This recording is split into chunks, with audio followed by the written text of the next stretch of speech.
Hey, what's up, everybody? It's a Grayzone makeup live stream because we weren't live on Friday. Um, Me and Aaron both had intense Shabbat commitments, and our Shabbos goy didn't show up. He was in had to go to his regular Shabbos goy training class with Cory Booker and John Fetterman, so he was not available. But welcome back, Aaron. Welcome back to New York. I see you're in studio. You're in the I'm old in, pushback studio. yes, I'm in studio. Yes. And good to see everybody here with us. Please like this stream if you haven't already. Help us beat the inevitable algorithmic suppression. And yeah. I'm suppressed on Twitter now, I think, now that Elon's cut his deal with the pro-Israel forces. People are starting to tell me I'm shadow banned. So if you follow me or Aaron on Twitter, there's a new function. I don't know if it's new, but there's a function where you can just get notifications when we tweet, just to circumvent the suppression. Let me see if I can actually highlight that on my profile. Well, I can't because it's my profile. But yeah, it's there. It's like a bell at the top of the Twitter account. Oh yeah, I see it. Yeah. I mean, I tweet like, I don't know, 50 times a day, so I wouldn't want to subject someone to an alert every time I tweet. But if you're into that kind of thing, yeah, hit the bell. People want that. Yeah. You would be surprised. All right, fair enough. People are like, Aaron Mate is the only real journalist alive today. Hey. So anyway, I see that. I don't know if it's true. I just see that. Sure. Yeah. So where should we start? I think we should start with Biden's bombing today. again. Yeah. Just bombed Yemen. The Houthi Ansar Allah movement is vowing to escalate, and basically, as these bombings unfold, which are supposedly they're framed as retaliation against the killing of 3 American service members at the Tower 22 base, supposedly in Jordan. All the reporting is retaliatory strikes. I was watching local news last night, and retaliatory strikes were framed only as that without any context, and Israel is never mentioned in the context of these strikes or the American presence in the Middle East. There have been strikes also on over a dozen targets inside Iraq and Syria, and it's still kind of questionable where this drone strike by Iraqi resistance groups, I don't know if it was Al Red one or which, or was it was one of the Hashd al-Shabi groups, the People's Mobilization Units that are presented to us as Iran-backed. I don't know if this was in Jordan. The Jordanian government initially denied it. Then I saw a statement by the Jordanian ambassador in Washington confirming it was in Jordan. But regardless, what the hell is Tower 22, and how many Americans even knew it existed beforehand? Yeah, exactly. Yeah. And do I trust Jordan walking back an initial claim when they're such a client of the U.S., as exemplified by the fact that they have a U.S. military presence in their country? And I wouldn't surprise me at all if they got pressured into walking back their initial pushback on the U.S. when they said that this did not take place on our side of the border. This took place in Syria. And the reason why the U.S. would not want people to know it was in Syria is because their presence in Syria is not authorized by the local government. Syria doesn't want them there. They're there illegally. It's like the kind of thing that the U.S. rails against all the time in Ukraine when it comes to Russia.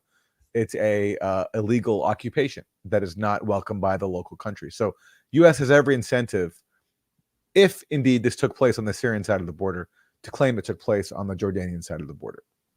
Yeah, they're covering up the fact that they are occupying at least 1/3 of Syria. They won't leave. Trump's withdrawal plan was sabotaged from within. Yep. Biden's determined to maintain the U.S. presence there. It has a and here's what it looks like, or here's what it looked like. Right on the other side of the border from the previously unknown, basically secret base, Tower 22. This is Al Tanf, which is an illegal U.S. base inside Syria on the other side of the Jordanian border. And on the right, you see a U.S. Hummer with the, an American with a mounted machine gun, an American flag. On the left, what do you see? Those are Salafi or jihadi fighters who were basically being recycled through that base after Donald Trump kind of was gradually rolling up the dirty war on Syria, in which jihadist bandits, including ISIS, were deployed to try to destroy the Syrian state. So this is the illegal destabilizing activity that took place and is probably still taking place in Al Tanf. Actually, there have been airstrikes by the Syrian government on these very same forces. And this is what the U.S. wants to conceal from us. Yeah, and the claims that I saw out of Syria were that some of the forces that were hit in these U.S. bombings, these so-called retaliatory bombings by the U.S., hit militias that are fighting ISIS. Because certainly the U.S. is not fighting ISIS. That's the stated mission for the U.S. being in Syria. Like, we don't want to be there, but we have to be there to make sure ISIS doesn't rise again. Even though actually U.S. is pretty much never fighting ISIS. I don't know when the last time it was when the U.S. forces at that Syrian base actually engaged with ISIS. There have been Pentagon reports showing that they're barely fighting ISIS. People fighting ISIS are the people who the U.S. just bombed, the Syrian government and their allies. Well, I mean, there's the U.S. did come in eventually, and in Trump's words, knock the hell out of ISIS. They destroyed half of Raqqa and killed tons of civilians. James Glynn, the general, the general who presided over that, actually went to Israel to help counsel them on what to do with Gaza after October 7th. But prior to that, they were, in John Kerry's words, allowing ISIS to essentially march on Damascus. We were allowing ISIS to advance in order to force the hand of the Syrian government, which was never going to happen. Insanity, absolute insanity. And we all knew it was happening, along with the U.S. support for Al-Qaeda in the form, which now controls, it's basically its own de facto country in northwestern Syria. And isn't it interesting how they don't seem very interested in resisting Israel or the U.S. presence there? They basically, Al-Qaeda has been granted this kind of Turkish protectorate under the protective umbrella of NATO in northwestern Syria. So who is the U.S. attacking now? It's all the forces that came together with the support of the IRGC and the late Major General Qasem Soleimani in order to defeat ISIS, to do the real hard work of destroying ISIS. And they're doing it first and foremost, most immediately, to protect Israel's strategic depth. And there's this clip you always refer to, this video you always refer to, Aaron, that I think highlights the other reason why the U.S. is in Syria. I got it. Yeah. This is Dana Stroul. She's now working for the Biden administration. But back during the Trump administration, she was part of a congressional study group, and she explained the real reason why the U.S. military is in Syria. The United States still had compelling forms of leverage on the table to shape an outcome that was more conducive and protective of U.S. interests. And we identified 4. So the first one was the 1/3 of Syrian territory that was owned via the U.S. military with its local partners, democratic forces. Now, this was a light foot. Yes, the U.S. military owns 1/3 of Syria, according to Dana Stroul. Footprint on the U.S. military, only about 1,000 troops over the course of the Syria Study Group's report. And then the tens of thousands of forces, both Kurdish and Arab, under the Syrian Democratic Forces. And that 1/3 of Syria is the resource rich, it's the economic powerhouse of Syria. So where the hydrocarbons are, which obviously is very much in the public debate here in Washington these days, as well as the agricultural powerhouse. But we argued that it wasn't just about this 1/3 of Syrian territory that the US military and our military presence owned, both to fight ISIS and also as leverage for affecting the overall political process for the broader Syrian conflict. There it is. So you hear that? Yes, we're officially there to fight ISIS, but really occupying 1/3 of Syria gives us leverage, which is like, that's like mafia talk. Like, you have leverage over somebody so you can bully them into doing what you want. That's pretty much what she's saying. We're starving them in order to force them to basically concede to our terms and give up their sovereignty and become basically an extension of Jordan. Yeah. And then she goes on to say another form of leverage is our sanctions, where we can keep their country in rubble because it's largely destroyed thanks to us, in no small part because of our dirty war. And we can hold a card, she says, on reconstruction because of our sanctions. So military occupation and sanctions, the perfect form of leverage to keep a country impoverished and desperate because they made the mistake of resisting our dirty war. And just because this is a super chat, no, I'm not. That's not Starbucks. It's Amazon. It's Whole Foods, controlled by Jeff Bezos. So much better, I'm sure. But yeah, it's Dana Stroll, by the way. She was on the Syrian study group. She seems like a Zionist. I don't know. She well, no, she is Jewish, and it's so funny. It's like, this Jewish lady from Maryland, or wherever she's from, like the suburb, is talking about how basically she runs Syria, and now she's in a similar position. She's like a senior Pentagon official. Her portfolio is the Middle East. She's one of the neocons in a civilian position 100%. in the Pentagon. She's never picked up a gun and fought a war. No. And she's, seems like someone who, gets really uncomfortable when she sees a Palestine solidarity protest. She feels unsafe on campus. So this is, and you listen to what she's saying about Syria. This is the same tactic that Israel, by extension, the Biden administration in which she serves, is using towards the Gaza Strip right now, using starvation, hunger, and siege and reconstruction as a weapon to try to force them to basically give up the struggle. Same thing.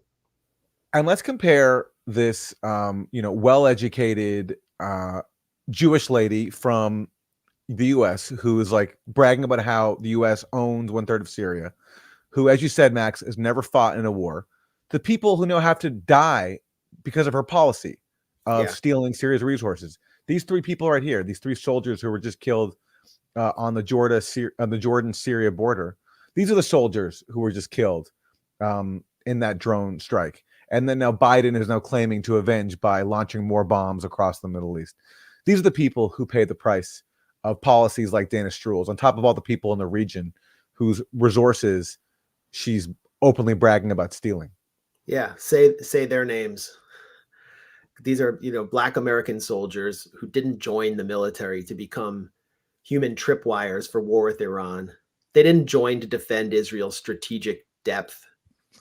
They didn't join to go off to a secret base in the middle of some desert hinterland on the border of a country that the U.S. is seeking to destabilize. They joined in order to have stable lives, in order to become middle class. It was one of their only options. And they were specialists. Many of they were involved in construction on this secret base to expand the base. And they were sent there with orders by Lloyd Austin, who is basically a token puppet of the imperial apparatus, put up as the Black Secretary of Defense who disappeared for at least a week without even his colleagues in the Biden administration knowing. And they were sacrificed on the altar of imperialism and Israel. And this is not what these strikes are about. They were just put there to bait, along with every other soldier there, to provoke. They were fodder. They were sacrificed. And now the U.S. has gotten what it wants, which is the escalation. And if you read the Washington Post, you read any mainstream outlet, they'll say these strikes are designed to prevent escalation. They just echo what Tony Blinken has been saying, who's, by the way, on his way back to the Middle East after his last trip, which was so successful. Yeah. And look, here, since you mentioned Lloyd Austin, here he is talking about the strike, and they don't even know, like, the official pretext is that we have to strike Iran, while they also admit that they have no idea if Iran was involved in these strikes at all. And if you actually read the reporting, U.S. intelligence actually assesses that Iran wasn't involved in any of these activities, because the idea of all these people being, proxies of Iran is a joke. These are all independent groups that, work together, but it's not as if everyone's under the command of Iran. And Austin just pretty much admitted that. And what Iran knew about the attack in Jordan, or how operationally it was involved? We believe that this was done by an element of what is known as the axis of resistance. And these are Iranian proxy groups. And how much Iran knew or didn't know, we don't know. But it really doesn't matter, because it doesn't matter. Yeah, it doesn't matter. So we're going to just go bomb Iranian allies anyway, but and claim that Iran is behind all this. But whether they were actually involved or not, it doesn't matter. It doesn't matter. This is the so-called axis of resistance. At least they call them resistance groups. Yeah. I don't know. Did Lloyd Austin watch a Democracy Now! Episode recently? Just learn about this. I mean, they're not calling them terrorists. Yeah, well, I mean, you can just watch my interview with Mohammed al-Bukhaiti, who is the spokesman for Ansar Allah, the so-called Houthis. And it's very clear that they have their own deep-seated historical commitment to resisting the imperial domination of their region, that they are true believers in what they're doing, and they are in what Cornel West would say, deep solidarity with the Palestinians. Like, Absolutely. they actually believe it. They believe in it, and they will never deny that Iran has provided them with, for example, technical training or advice. But most of the weapons that the Houthis are using, a lot of that was like repurposed from Mohammed al-Saleh, who was the old Yemeni ruler who they were briefly in kind of a coalition with, but they ultimately killed when he tried to flee. But he got those weapons from the Americans. So they defeated the Saudi-led coalition, US, UK-backed Saudi-led coalition, with mostly repurposed US weapons. Yes, and any support that Ansar Allah, the Houthis, got from Iran, it came as a product of the Obama administration, many of whom are now back in power under Joe Biden, authorizing Saudi Arabia to attack Yemen. And after that, that's when you started seeing Iran give support. So to the extent that Ansar Allah and Iran are involved, it was in response, as is the case all the time, to a U.S.-backed act of aggression. Same thing with Hezbollah in Lebanon, which was created in response to the U.S.-backed Israeli invasion of Lebanon. You can go on down the list. Hamas. Yeah. When was Hamas created? In the late 1980s, after 2 decades of a U.S.-backed military occupation. It's the same thing every time. Yeah, and Hamas has its own tactic. It's created its own locally made arsenal. It has its own military industry, which is highly innovative given the conditions they're operating under, a total siege. And they openly state that Iran gave them the technical know-how to make some of the longer range rockets, but they say we didn't go looking to Iran for it. They didn't come banging on our door. They were just the only ones who would agree to support us. And so we thank them. That's what Yahya Sinwar has openly said that. He said, we would have taken it from anybody else because we want to resist our occupation. So this is kind of the crude stupidity behind what the Biden administration is doing. And I mean, there's a political dynamic here, which should be obvious to everyone watching this, which is that Biden, even regardless of what he believes personally, and he's said at multiple AIPAC gatherings that he is a committed Zionist, the political dynamic prevents him from imposing a ceasefire, which could be guaranteed within 5 minutes. because he and those around him are subject to the demands of the Democratic Party's donor class, the Uniparty's donor class. And that donor class is substantially pro-Israel. That's why they're not listening to their constituents. And so they have to, and the political dynamic in Washington also requires them to launch what everyone here in the think tank lanyard class and in the Pentagon and elsewhere believes are retaliatory strikes, because they cannot withdraw their presence. There's just no force powerful enough in Washington, as we saw with the failed Trump withdrawal from Syria, which led to the deaths of many U.S. service members. They just can't seem to remove these bases. And it's unclear like why we actually need them there, other than destabilizing these supposed enemy states for ideological reasons, because the neocons are so hell-bent on destroying Syria and they see it as a Russian ally, and to protect Israel's strategic depth. So the solution to I was watching Fareed Zakaria today. This is like liberal imperialism 101 on CNN for an hour every Sunday. And all his guests, he had the head of the UAE paper, basically the voice of the UAE monarchy. And he had Vali Nasser, who served in the Obama State Department, he's an Iran expert. They were all saying the only way out of this is a ceasefire. And if you look at what happened in early December, when there was an extended humanitarian pause during the prisoner swaps, the guns went silent. Yes. Guns in Iraq and Syria went silent. Yeah, and for 6 months prior to October 7th, there also were no attacks on U.S. troops in the region, because there was an undeclared truce between all these groups and the U.S. And October 7th broke that, because Israel decided to launch a genocide. And so these groups, in an act of solidarity, have resisted. And Biden's refusal to put any pressure on Israel accordingly puts everybody in danger, including his own forces. And this is the Biden administration's strategy is to occasionally leak these things that make it look as if Biden's mad at Netanyahu. So this is the latest. This is from the New York Post.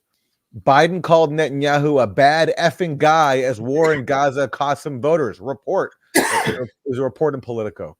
So that's their only strategy, to make it look as if they're standing up to Israel, is that leaking these occasional anecdotes, whether they're real or not, it doesn't matter, because the point is, on every significant issue where Biden could do something, he doesn't. And all he does is throw his support toward Netanyahu with military weaponry. And as we're going to talk about, even cutting funding to the UN agency that is serving, that is keeping Palestinian refugees alive. That's how committed Biden is to Netanyahu and to the Israeli genocide. Yeah, this is in the New York Post, which is a Murdoch paper, and they're, catering to an audience that would think, oh, Biden's horrible. We need to vote for someone who thinks Netanyahu is a good effing guy. But that was a leak from the Biden White House, and it shows they think that it kind of makes them seem tough or independent minded. It just makes them look weak and pathetic. It makes the tail look like it's wagging the dog. It's Bill Clinton reminds me of what Bill Clinton said during a meeting with Netanyahu, I think in 1996, where he screamed at Netanyahu, "Who is the effing superpower here?" Like, okay, well, who is? What are you going to do? Yeah. You're simultaneously demanding that Congress vote on something like $13 billion more to Israel, along with $3 billion to support the quote unquote Middle East wars. You're not pulling aid back. I saw another headline of Biden considering withholding aid to Israel or using weapons as leverage. Oh, we're just going to consider it. After 120 days of genocide, you're going to consider that. That's so crazy. Again, that was just lip service. That was last week's headline. I remember that was an NBC News. But what happened to that? Yeah, what happened to it? It kind of went away. It went away. It's just they just throw the stuff out there thinking that's going to mollify their angry supporters, which all the polls show. Biden's getting killed among young people. The amount of people who believe this is a genocide is really high, even though the U.S. media has done everything they can to convince people that Israel's acting in accordance with the law. I mean, people are waking up because they don't trust the media anymore, and they certainly don't trust Joe Biden. No matter how many times AOC, for example, can urge people to act like adults, people don't care anymore. They're seeing Biden for who he is. Well, privately, I think the Democrats have, the Democratic Party elite don't believe that young people exist because of Bernie's defeat, where I think it was what was it after the Nevada primary? There was some major primary where Bernie basically had to win and in order to survive. And Nevada, yeah. It was Nevada. No, I think he won Nevada. In any case, young people basically just failed to vote, even though he was polling really well among young people. Right. Okay. Yeah. He won some of the college towns, but it wasn't by a strong enough margin. So much has happened, I forgot. And right. January 6th was the new Pearl Harbor, so I can't remember anything. Sure. Yeah. Pearl Harbor, or the October 7th new Holocaust. I just can't remember. But Bernie, they're thinking all these young people out there in the street, they're just a bunch of freaks. They're not going to vote anyway. So who cares? That's what they think. And then when Biden loses, they're going to blame those young people, and they're going to blame Hamas, and they're going to blame Jill Stein. And it will be like the new blame Russia and WikiLeaks. The new Russia and WikiLeaks will be young people and controlled by Hamas. And Muslims, they're going to blame Muslims and Arabs for Michigan. When Muslims and Arabs, I wish I had it in front of me, one of these new ADC ads, Anti-Discrimination Committee ads. They're really good, by an organization which has been pretty pathetic on these issues. But they're really good ads. And they're basically saying to Biden, if you don't stop the genocide, we will not vote for you. It's very legitimate. Yeah. It's a legitimate political position to take in the U.S. It's like, we're giving you the option of right now. We're giving you an opportunity to do something we want, and then we won't withhold our votes. You mentioned that they're going to blame Jill Stein. That's literally the playbook that's outlined in a new article in Politico today about how Biden has serious problems with the left. And one of the ways it says that Biden's going to address that is quote, a multi-pronged offensive against RFK Jr., Jill Stein, and Cornel West, some of which will come from the campaign and some from outside entities. So they really think that by going after RFK Jr., who, by the way, is worse than Biden or just as bad on Israel, but also Jill Stein and Cornel West, that somehow that's going to help them win back young voters. It's pretty delusional. Yeah. So I did this event with Jill Stein. I talked about it last week, and Jill raised the idea of running on a joint ticket with Cornel West.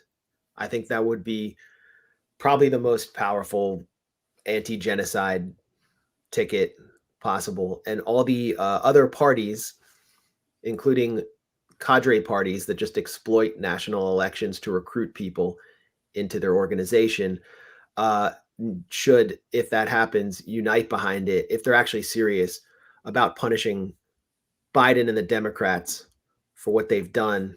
Here's the ADC ad I mentioned.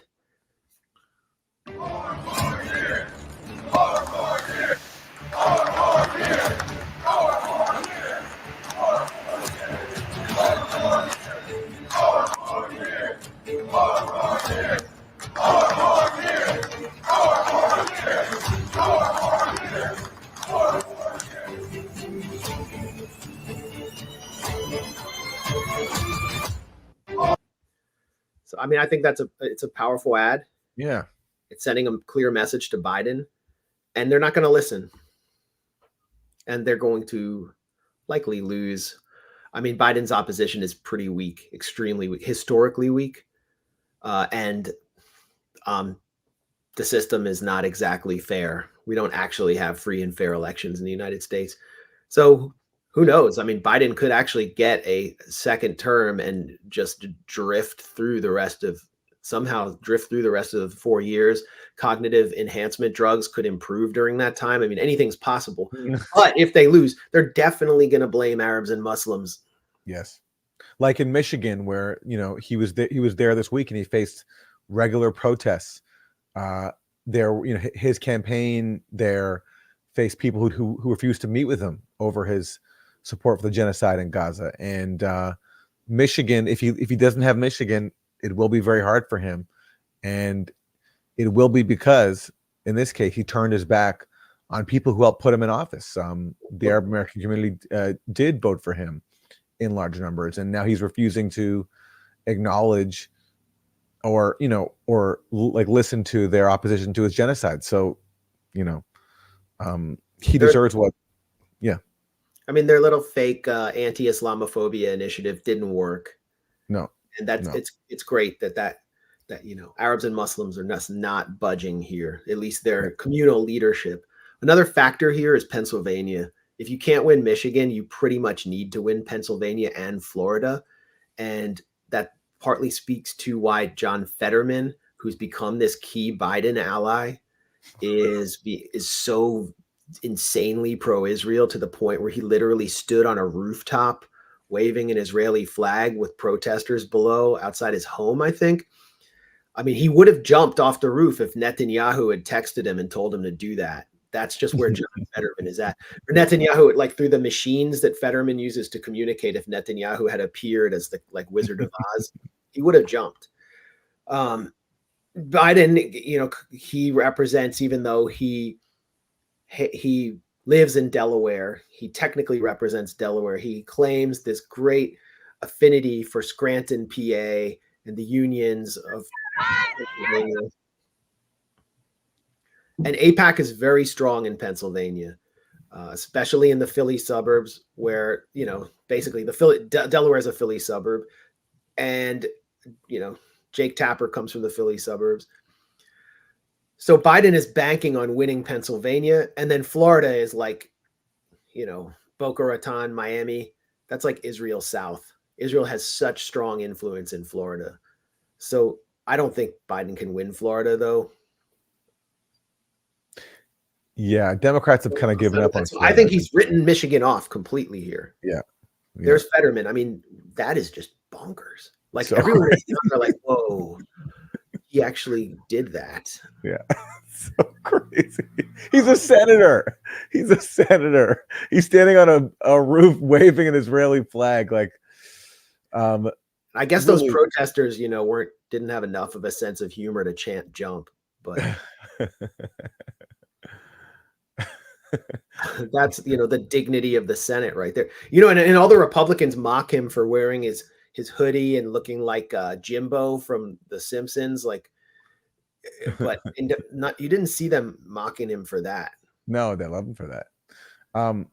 Let's go back to these strikes for a second, because, you were talking a bit before about how this administration, they're just so committed to hegemony that they can't fathom stopping the genocide, and they can't fathom withdrawing these U.S. military bases.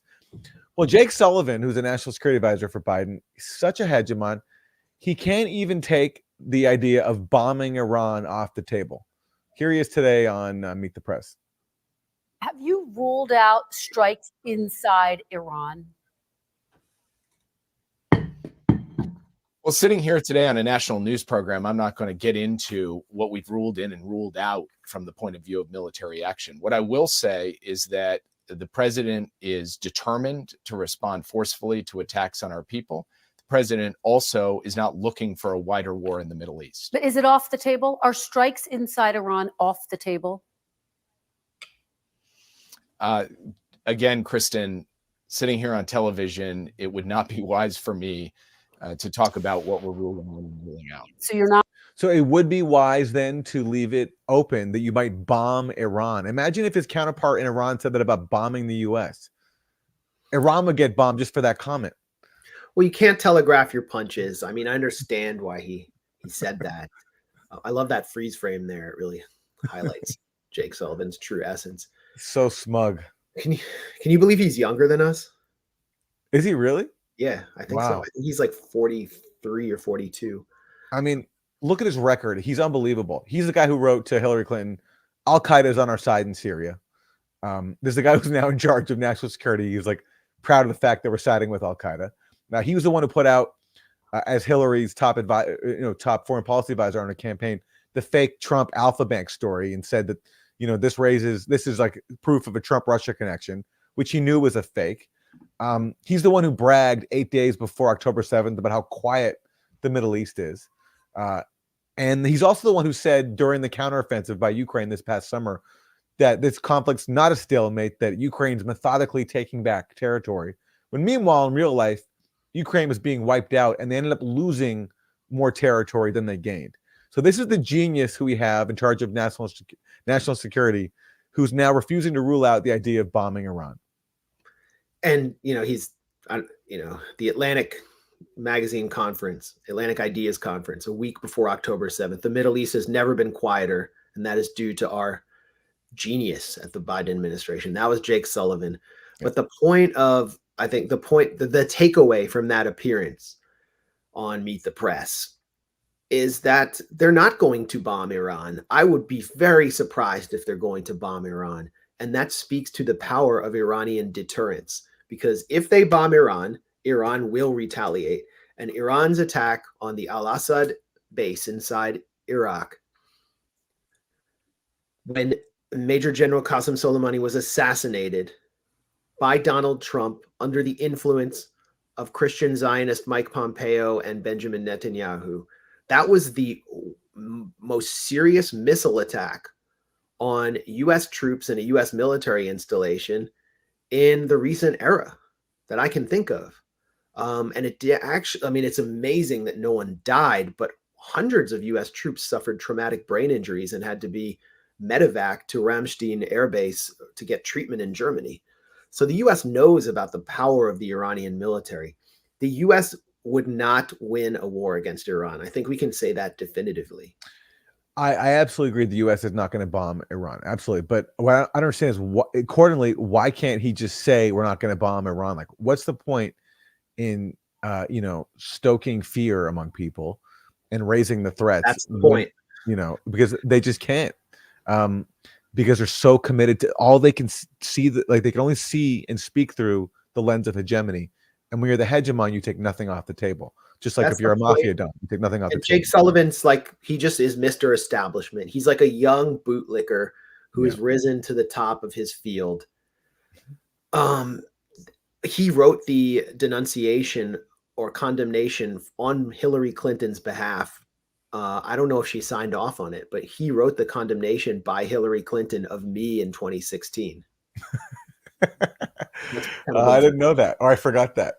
Why? Because of your criticism of Israel? Yeah, because I was, an Israel critic. The Trump people were running this whole campaign that I was Hillary's secret Middle East advisor. Right. Yeah. Because, Oh, Max, you froze. It was all just based on a bunch of emails that really were that were just ridiculous. But Sheldon Adelson paid for a full-page ad in the New York Times painting me as Hillary Clinton's secret Middle East advisor. So Jake Sullivan goes to the press reflexively to denounce me, just so the Zionists know that they can still give her money and that I'm not a member of the Hillary Clinton campaign, that I wasn't her Middle East brain. If I had been, she might have won, because Jake Sullivan was her campaign manager, and he was she ran one of the worst campaigns in American history. Yeah, here's the let me go. This is really funny. This is really, really funny. Clinton campaign slams hateful Max Blumenthal on late Elie Wiesel. And Max, you froze a little bit as you were telling that story, but basically, you were basically calling out Elie Wiesel for being a complete fraud. Using the Holocaust and the memory of the Holocaust to advocate for apartheid against Palestinians. Yes, Sheldon Adelson. Basically, here's how it works, and we could go into RFK from here, I guess, because it's like a direct bridge from what happened in 2016 with me and the Clinton campaign and so on, and what's happening with RFK. Basically, you have these two Zionist billionaires, Sheldon Adelson, who's dead, but his wife is 60 years old, and she runs his fortune and his whole thing. And, he was the owner of Sands Casino in Vegas. He's one of the wealthiest men in America. And Haim Saban, who is a Hollywood mogul. And they both actually work together. Adelson takes the Republicans. Saban takes the Democrats. Saban is the largest individual contributor to Obama, heavily involved with Biden, Clinton. He was like running Clinton's Israel policy.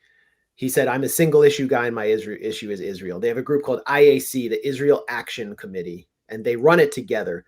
So at that point, Sheldon Adelson was taking out ads in the New York Times through Shmuley Boteach, who is his bagman, Rabbi Shmuley.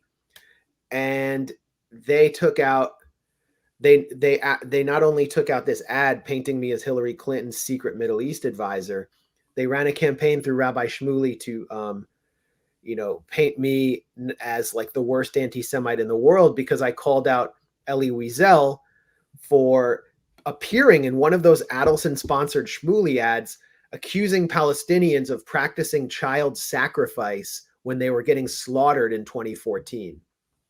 So, Elie Wiesel deserves to go to the deepest bowels of hell, and he had basically lost all his money to Bernie Madoff. So he was taking tons of money from Pastor John Hagee, this Christian Zionist warlord down in Texas, who said that, the Antichrist is, half Jewish and half homosexual. And, the Hitler was half Jewish and homosexual like the Antichrist. He was paying Elie Wiesel because Elie Wiesel lost his money, and Sheldon Adelson was paying him.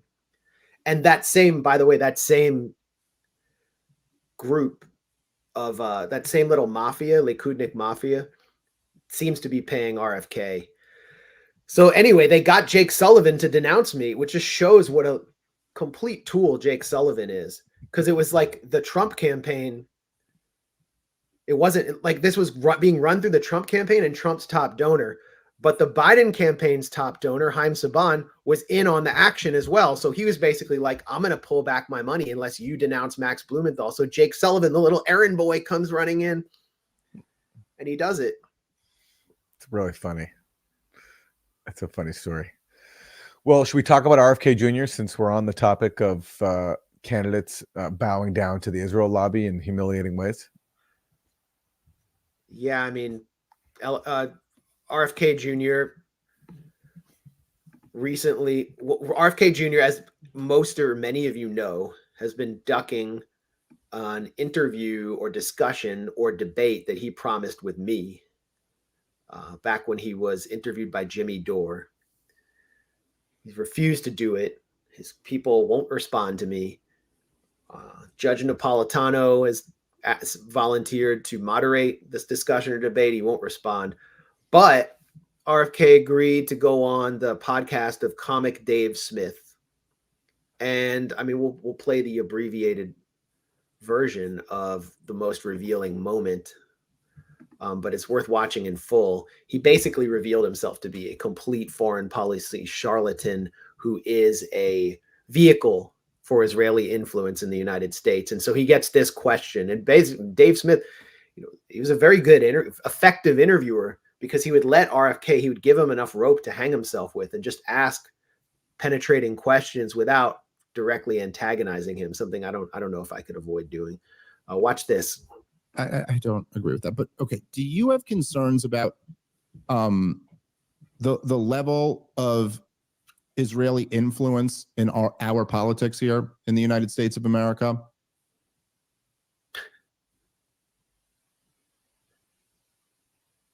I don't know. I mean, I don't know. I'm not a politician in political office, so I don't see much of that. I don't agree with that, but okay. Watch Do it you again. have concerns about It's so fun. the level of Israeli influence in our politics here in the United States of America?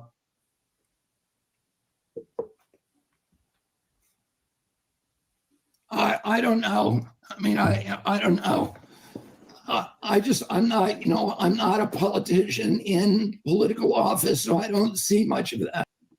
You're just a politician who's running for president, which Donald Trump was, and many other, Bill Clinton was, and there was no Israeli influence there. How long did it take him to answer that question? Like 10 seconds? Yeah, it was an awkward pause. It's a very awkward pause. He definitely knows that Israel is influencing his campaign, because look at what he supposedly did last week. There's no video of this.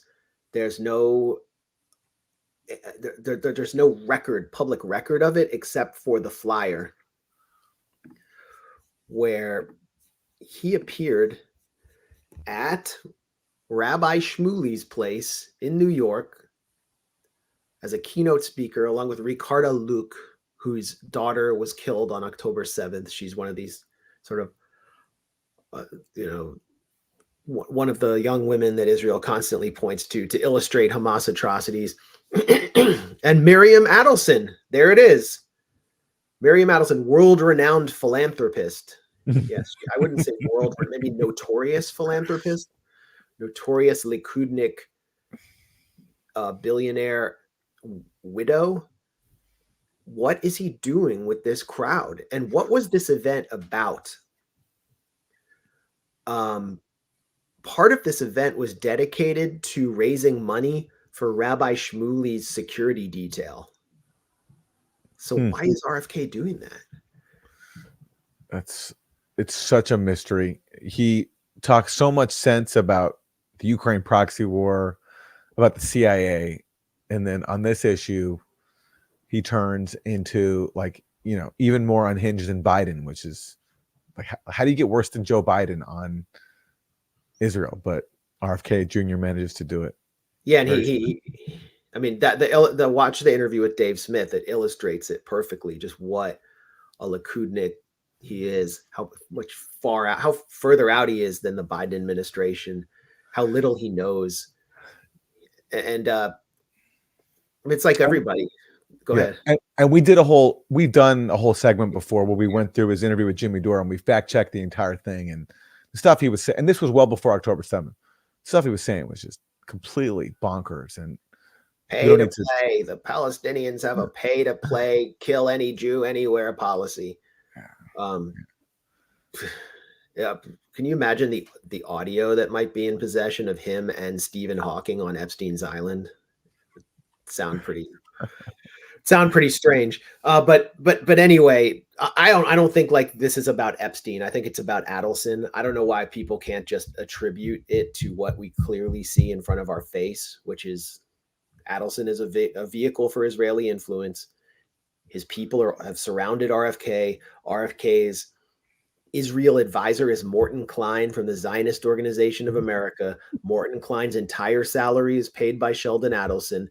Shmuley's whole career is funded by Sheldon Adelson, or the Adelson Foundation. And those are the people around RFK. So put 2 and 2 together. It's pretty obvious. And then just quickly, one person who was with RFK Jr., who was his campaign manager, but who left, was Dennis Kucinich. Yeah. An actual principled member of Congress who for years basically led the peace coalition, what as small as it was inside Congress. And then he was basically chased out of Washington for being an effective peace politician. But now he's running again in Ohio for Congress, I believe, as an independent. And he left RFK Jr.'s campaign a few months ago. I don't remember him talking about it, but I wouldn't be surprised if it was connected to RFK Jr.'s stance on Israel-Palestine. And now Dennis is running for Congress. And in terms of political developments that give me hope, or at least that give me grounds for some optimism, that's one right there. I really appreciate everything that Dennis Kucinich has done in his career.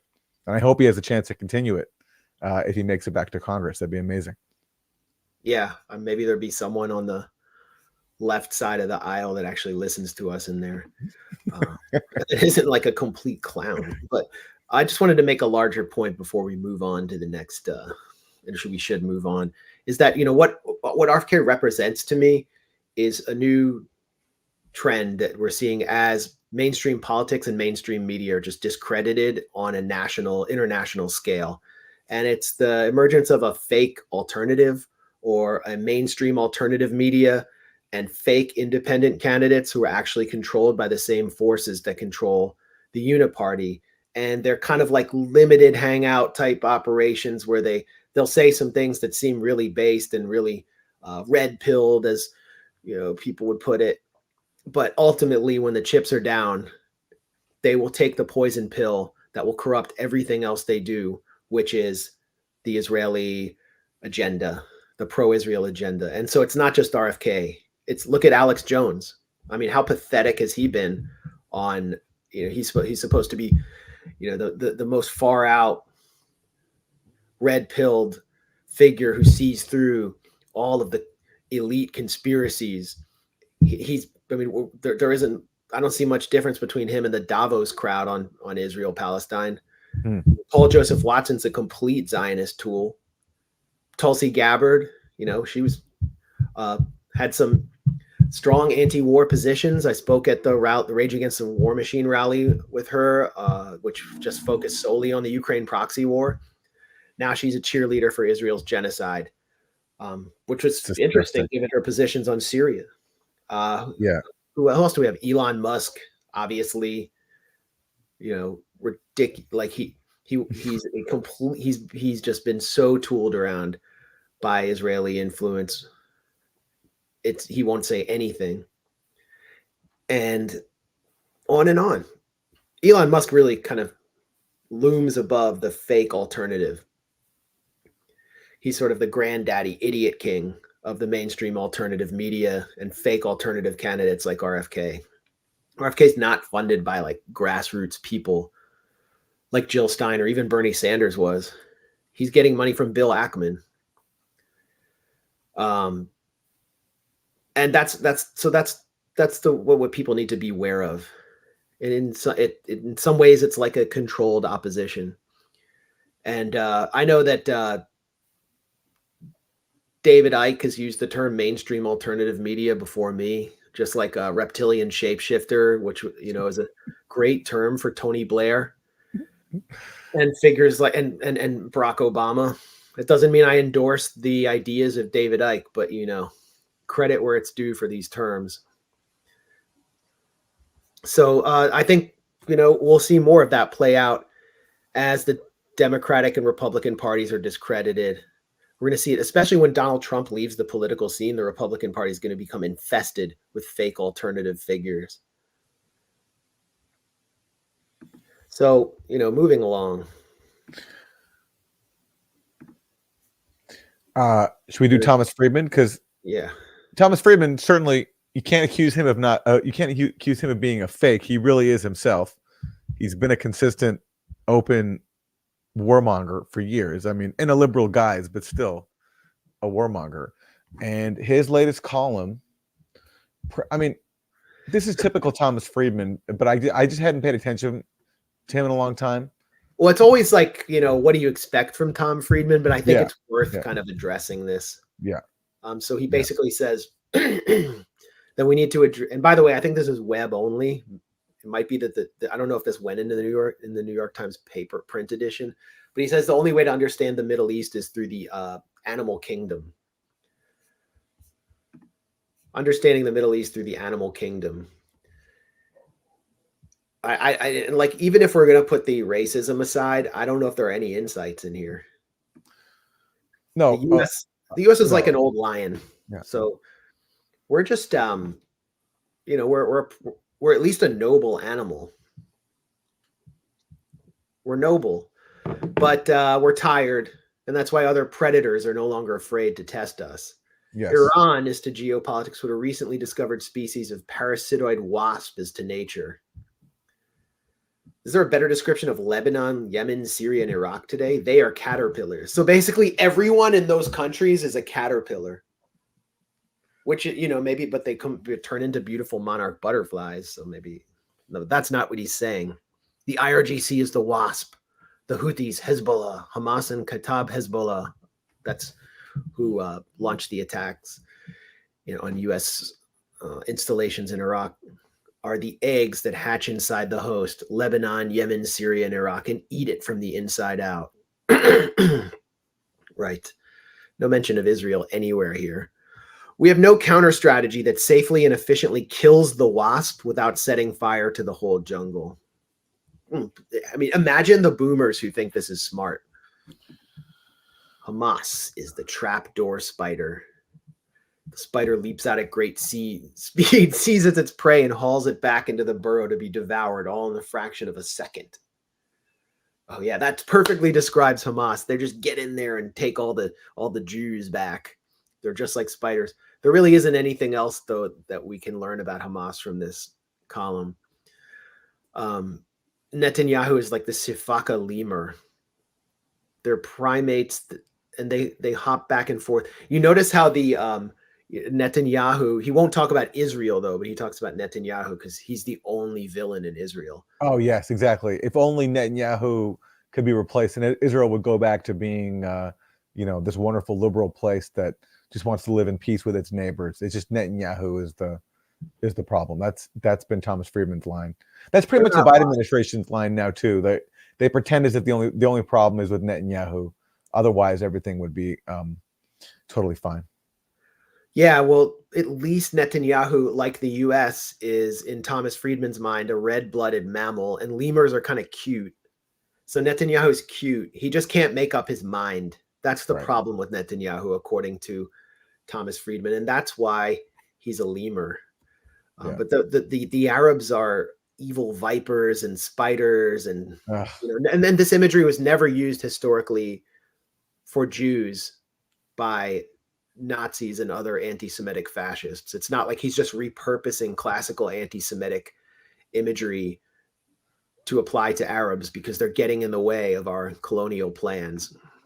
Yeah, so this is the New York Times. It's like the spectrum of the New York Times is basically open racism, like Thomas Friedman embodies, and then like the passive racism. So for example, in all these headlines, they go out of their way to like erase Israel's role. And then, this headline, for example, UN official says shells hit a crowded shelter in Gaza.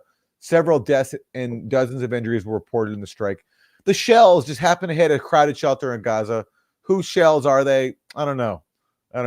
It's a mystery. And like, so it's like, that's what we get from the Times. You have open bigots like Thomas Friedman. Then you have the more artful bigots who like go out of their way to whitewash everything Israel does. But Thomas Friedman, this is who he is. And for some people might not have seen this clip. And so for those of you who have seen it, I apologize to subject you to it. I got it up. Okay. Yeah, go ahead. Well, this is Thomas Friedman describing, talking about to Charlie Rose, who used to, be a really prominent talk show host on PBS and CBS, about how, why it was so important for the U.S. to invade Iraq. The terrorism bubble that basically built up over the 1990s said, flying airplanes into the World Trade Center, that's okay. Wrapping yourself with dynamite and blowing up Israelis in a pizza parlor, that's okay. Because we're weak and they're strong, and the weak have a different morality. Having your preachers say that's okay, that's okay. Having your charities raise money for people who do these kinds of things, that's okay. And having your press call people who do these kind of things martyrs, that's okay. And that built up as a bubble, Charlie. And 9/11 to me was the peak of that bubble. And what we learned on 9/11 in a gut way was that bubble was a fundamental threat to our open society. Because there is no wall high enough, no INS agent smart enough, no metal detector efficient enough to protect an open society from people motivated by that bubble. And what we needed to do was go over to that part of the world, I'm afraid, and burst that bubble. We needed to go over there, basically. And so basically, but this is just like his current column, that part of the world and go over there, how he identifies entire countries as insects. Take out a very big stick right in the heart of that world and burst that bubble. And there was only one way to do it, because part of that bubble said, we've got you.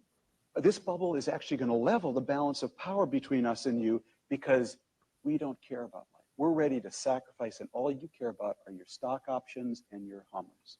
And what they needed to see was American boys and girls going house to house from Basra to Baghdad, and basically saying, which part of this sentence don't you understand?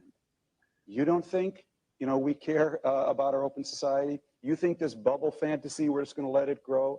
Well, suck on this. Okay. That, Charlie, was what this war was about. We could have hit Saudi Arabia. It was part of that bubble. Could have hit Pakistan. We hit Iraq because we could. That's because we could, even though Saddam Hussein was mortally opposed to Al Qaeda, and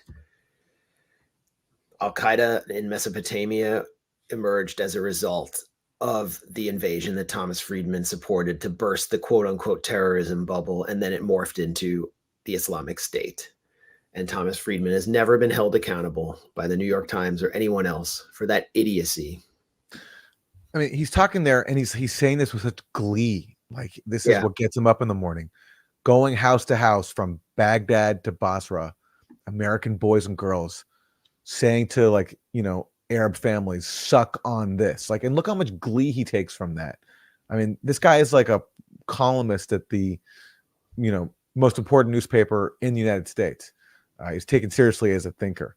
He's a demented, not just like demented warmonger, but weirdo. I mean, he's got these really sick fantasies about harassing and terrorizing people in a country that he has nothing to do with. Why? Because some people in their region happen to have the crazy idea that they can resist U.S. hegemony. That's pretty much, I think, what's underneath what he's saying. That's a bit hard to unpack because he's so crazy. Yeah, and by 2017, he actually wrote a column after the U.S. I think it was, yes, after Khan Sheikhoun, when the U.S. bombed Syria over that staged chemical incident. Thomas Friedman wrote that the U.S. should actually allow ISIS to advance and support them consuming the Syrian state. So he actually openly supported ISIS by 2017. He's of course moron, a fraud. He's terrible with metaphors. Like, why do you need that stick to burst a bubble? You should have come up with a better metaphor than a bubble, because you don't need this giant stick and then to go from door to door to burst a bubble. Yeah. It made no sense. And then you suck on this, and then you suck on the stick too. Like what does the sucking on a stick have to do with bursting a bubble? It's suck on the suck on this. Like, no, it's like you should have been like, what, you know, it might go pop, or what blows up must go pop, something like that. Like, at least be clever. He's stupid. All these guys are so stupid. Like, I saw Fareed. I mentioned that I was watching Fareed earlier today, and he used a Godfather metaphor to explain what the U.S. should do in the Middle East. And it was like, basically, I appreciate the acknowledgement that we're this giant mafia, but why do they always need these dumb metaphors to explain what's happening in the Middle East? They can't address anything through the framework of international relations, take supposed adversaries at their word about what they want and tell people what their objectives are. And you rarely hear history. You rarely read a Thomas Friedman column that places any of these cataclysmic events in a historical context. It's just a bunch of it's for people who live in the boomer bubble, the New York Times subscriber class that lives in the boomer bubble, who learned like what a tweet was in maybe 2020. And, you know, I mean, if we're doing animal metaphors, I mean, I don't know what Thomas Friedman is. Like, everyone calls John Bolton a walrus. And I was trying to think, like, what is Joe Biden? What animal would our leader be? Because he didn't address Biden. He says Netanyahu is a lion. I mean, Netanyahu is a lemur, but the U.S. is an old lion. But what is our leader? And I was thinking, like, about, you know, one of the most distinctive qualities of Joe Biden, which is that he likes to smell people. He likes to smell young girls' hair. I don't know if we'll get banned for showing this. You're not allowed to show this. And it occurred to me, maybe he's like just a dog, because dogs love to smell people's hair. And I was reading about why dogs smell hair. The human head is full of sweat glands, and some humans sweat more than others. Your dog might pick up on this and want to just check you out and gather as much info as possible from the top of your head. If you just shampooed your hair, it might seem like he's trying to mask you're trying to mask your scent, but your dog is not fooled. He knows it's you, but he is going to sniff you to make sure and see if you're communicating anything new. He might also like the scent of your shampoo and want to smell it as much as he can. Sniffing is fun for your dog. If you decide you do not want him to sniff your hair, make sure you give him enough time to sniff things when he's outside on walks. But he will still get to use that strong sense of smell and learn new things. But he won't be using your hair to do so. Do we have more sniffing? Here, he's sniffing again. My only problem with this metaphor is that, I associate dogs with loyalty, kindness, concern, none of the qualities that Joe Biden has. So I feel like this might be a little unfair to dogs to put Joe Biden in their category. We're definitely going to get in trouble for showing that. I mean, it's a real problem. He keeps sniffing kids. Oh, it's a problem. He has an issue for sure. And it's girls too. I don't see him ever sniffing little boys. He doesn't sniff boys. He has like a psychosexual disorder. Yeah. And he whispers something weird, creepy to them too. He keeps saying, don't date anyone until you're 30. And he says, are you really 13? I thought you were 30. Yeah. And this was like, I remember when when Biden announced his run for president, the Biden campaign issued some statement about this, like to get out ahead of the story so it wouldn't become an issue. Oh, I don't remember that. Wow. But he's kind of like an old dog. I think a lot of our political class are like old dogs, like Nancy Pelosi, John Fetterman, to some extent Mitch McConnell and Dianne Feinstein, but they all have their old Yeller moment. Did you ever see Old Yeller? I've not seen Old Yeller. Okay, no. well, great children's film, like, from the classic Disney era. But at the end, Old Yeller, sorry to ruin it for anyone who hasn't seen it, but at the end, Old Yeller gets rabies and he has to be put down. He's just like, he's old. He's an old dog. And like, that's where our political leadership is like when Nancy Pelosi is screaming at protesters, go back to China. That's like her Old Yeller moment. And Biden has them all the time now, where he just starts screaming incoherently and he needs to be like carted away. Oh yeah. But Nancy had that also a few days before when she said that the people protesting genocide in Gaza outside her home might be working for Vladimir Putin, and that the ceasefire is Putin's message.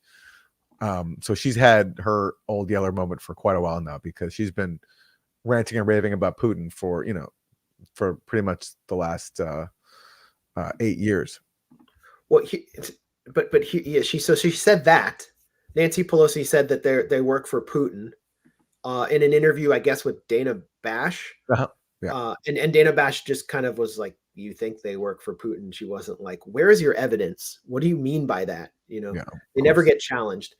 But then, she was complaining about Code Pink and others protesting outside her home. And so she actually confronted them personally and said this. Most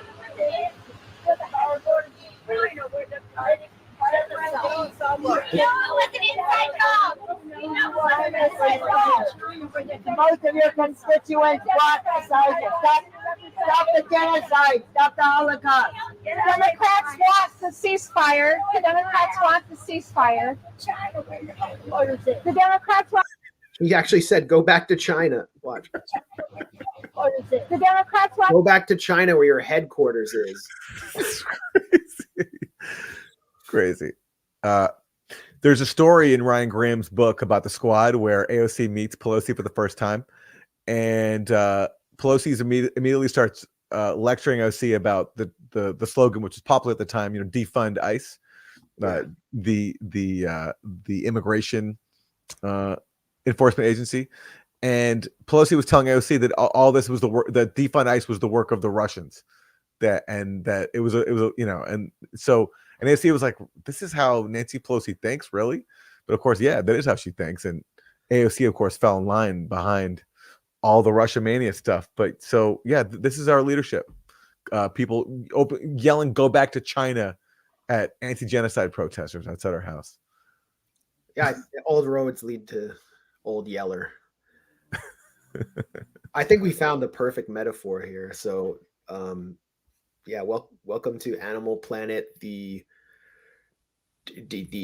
decaying Democratic Party edition.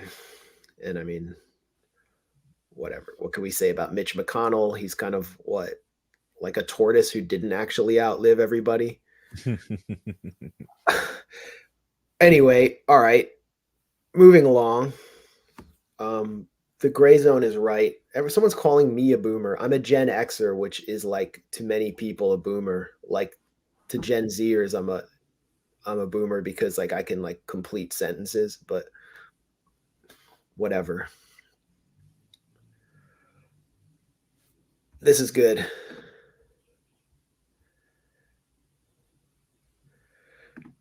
Chucky is a great film. Child's Play, actually. I like rewatched it recently. It stands the test of time. But do you want to talk about how we were right about everything? On which topic are we right again? Should we do the Hamas rape story? Is that what we're talking about? Okay, yeah. We were we were like the world's best rape deniers because we were right. Like we denied something that was fake. Rape denial is usually bad. Rape denial is always bad, except when the rape allegations are false, as was transparently the case when Israel and its apologists trotted out this claim that Hamas used sexual violence as a weapon of war on October 7th. And there was a whole series of media events trying to promote this. Hillary Clinton took part in this. They got some celebrities involved. It culminated in this big story in the New York Times at the end of December by a guy named Jeffrey Gettleman, who's a Pulitzer Prize winner, about how Hamas supposedly weaponized sexual violence.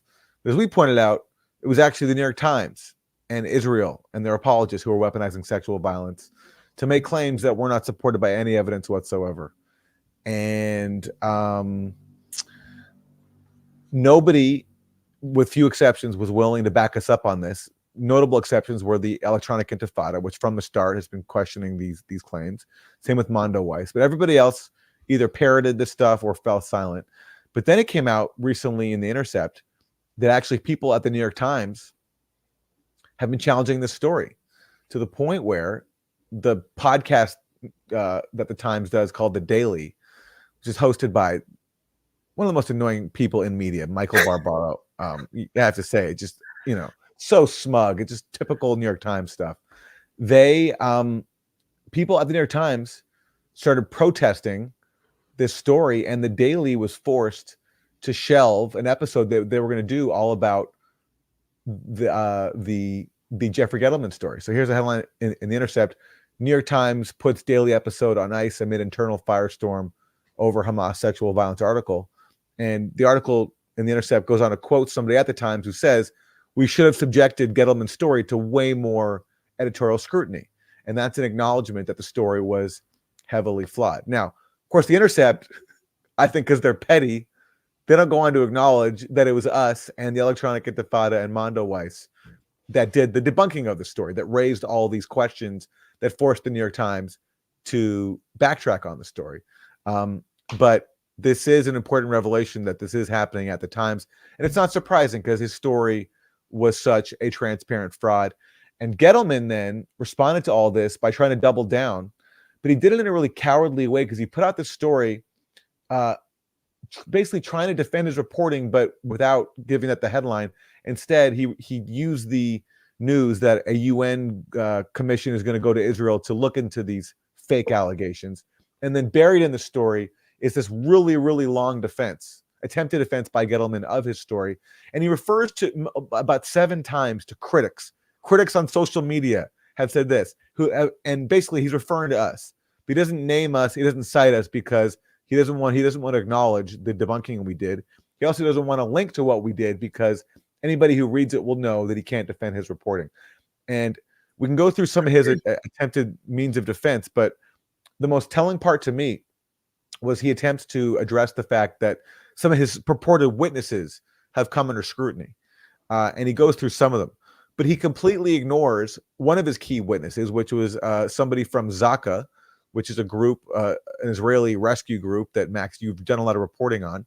And one of the things you showed is that this Zaka member's claims were false. And he's been caught lying about, for example, witnessing a fetus cut from a womb. He was the person who spread that lie.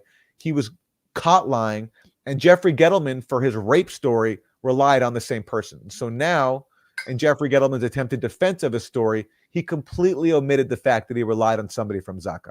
That is nowhere in his new story. And the Times, they have to know that just because you now ignore that you relied on a fraud, it doesn't make the fraud go away. It only shows you're doubling down on your fraud. Yeah. I think we'll get to Zaka in a second, but the most sleazy aspect of Jeffrey Gettleman's, not mea culpa, but his sort of self-defense, was when he called Mural Alter, who is the sister of Gal Abdush being the woman in the black dress who appears at the beginning of Jeffrey Gettleman's story as Exhibit A, supposedly proving the systematic use of sexual violence on October 7th, who was found with a black dress kind of hiked up, her legs kind of separated outside her car. And they never showed the fact that the car was basically melted and destroyed, or that there were burns on her head. And Jeffrey Gettleman, based on this video, said, oh, well, she was probably raped. Mira Alter, her sister, then comes out on social media on Instagram and said, there was no way she was raped. You manipulated us and my family into participating in the story. How dare you? And she deletes it. You know, she's in Israel. She's under a lot of social pressure. And she never backed down on that. But Gettleman calls her and apparently attempts to bully her into backing down to save his journalistic reputation. So I mean, I don't even know how the New York Times allowed him to do that. It's sick. This is like a bereaved family member. It's true. I mean, like when a reporter's journalism comes under scrutiny and is challenged, the normal thing to do is assign somebody else to review it. In this case, they let Gettleman basically redo his story and repeat a lot of the same claims that he made. He doesn't add much new. He does go, as you say, and harass the sister of the woman he claimed was a symbol of rape, and try to get her to back down, which of course she doesn't. And then he goes back and he interviews Roz Cohen, who is one of his. He tries to interview Roz Cohen. You're right. He tries to interview Roz Cohen, who's one of his key witnesses. And Max, you know, in the reporting you've done, you pointed out how Roz Cohen has contradicted himself. You pointed out that Roz Cohen, in his initial interviews after October 7th, didn't even mention that he saw rape. And then all of a sudden he came out of nowhere and said, yeah, that he saw gang rape. And so now, so you raise all these issues about Roz Cohen. Gettleman is forced to acknowledge them. And then Gettleman says, Roz Cohen declined to be interviewed again because he was working to recover from the trauma he suffered. Okay. So now Roz Cohen was doing the rounds. He was on CNN. He was talking to the New York Times. He was even doing a fashion show. Look at this. Yeah. Here's him recovering from trauma. This is in a October 7th fashion show. He's literally doing a fashion show. Dressed up as Moses. Yeah. He was selling merch. Down from Mount Sinai. He was selling merch, right? He was promoting a brand, like a clothing brand or something like that. Yep. Or and all of a sudden, now that the Times is forced to defend its reliance on him, all of a sudden he claims he's too traumatized to talk. There's his brand. Yeah. I mean, he's become like an October 7th grifter. And then we have, and this is okay. Hustle. I mean, we're just speeding through this because there's so much fraud to go to, and we've already done so much on this. And it's like, you know, there's a genocide going on, and it's almost demeaning to spend so much time on these fake claims that are such. But amazingly, okay, so then there was this other witness called Sapir, right? She was the one who claimed that she saw gang rape, and also she and saw Hamas militants cut off a woman's breast and play with it, you know, as they were raping someone. This outlandish story. And then she says she saw 3 severed heads. Okay. And up until this point, the Israeli police have said we have no forensic evidence to corroborate any of these purported witnesses' claims, which includes Sapir's supposed 3 severed heads.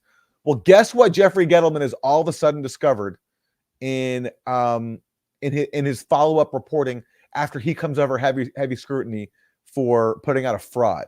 He claims all of a sudden that according to Israeli officials, the 3 severed heads have been found. 3 severed heads. Found the heads. 3 severed heads were found farther away near the bodies of assailants and military fatigues, Israeli officials said, without providing more detail.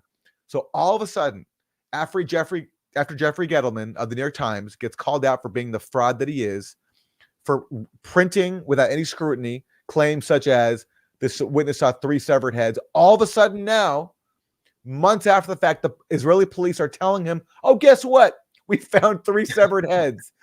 We can't give you any more detail, though. Sorry. And of course, Jeffrey Gettleman, without saying, I tried to get more detail. I pressed them, I tried photographs. He just accepts that explanation.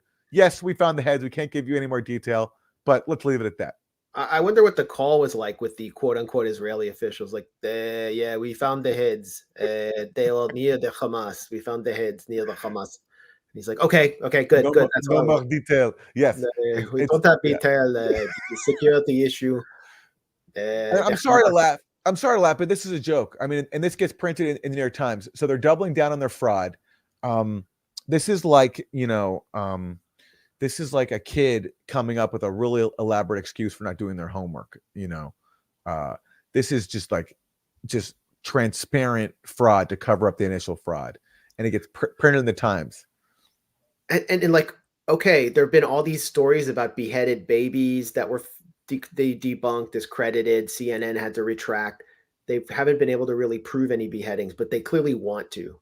They want to dangle heads before the international media. And so they supposedly found them, but we only learn about them in passing in a line in this piece where Gettleman is defending himself, and we never hear about them anywhere else. This should be like a gigantic discovery of Hamas barbarism that demonstrates the importance of Israel slaughtering everyone in Gaza to remove Hamas. And that's the only place we've ever heard about it. And we haven't heard about it since. Yep. In passing, as you say, buried in a New York Times article, this huge explosive discovery that would validate all these claims. It gets mentioned in passing. It's just such a transparent fraud. And why didn't they give this to an Israeli journalist? Because maybe there aren't even Israeli journalists who would take part in this farce. I don't know.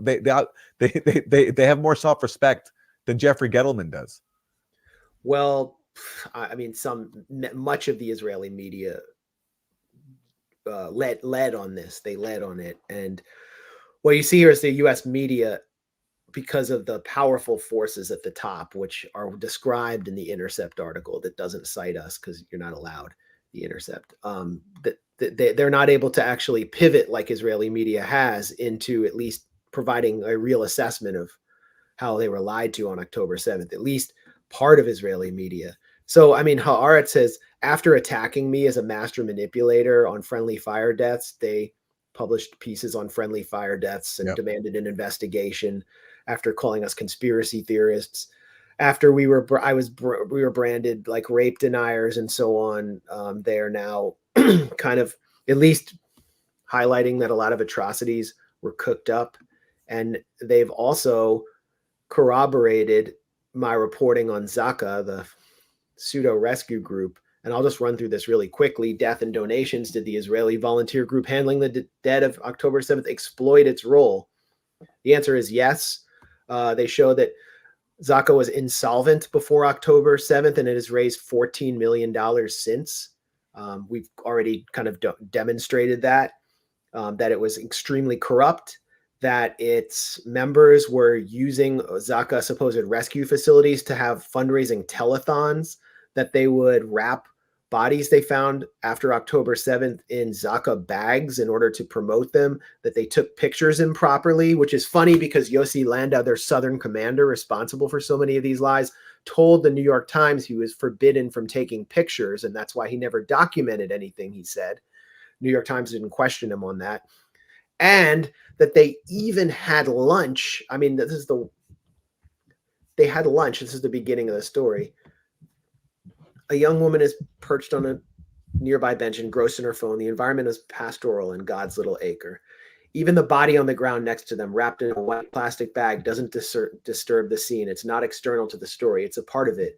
This moment took place in Kfar Aza early in the second week of the war against Hamas. So right after October 7th, the group sitting among the houses with bodies all around them having lunch was Zaka.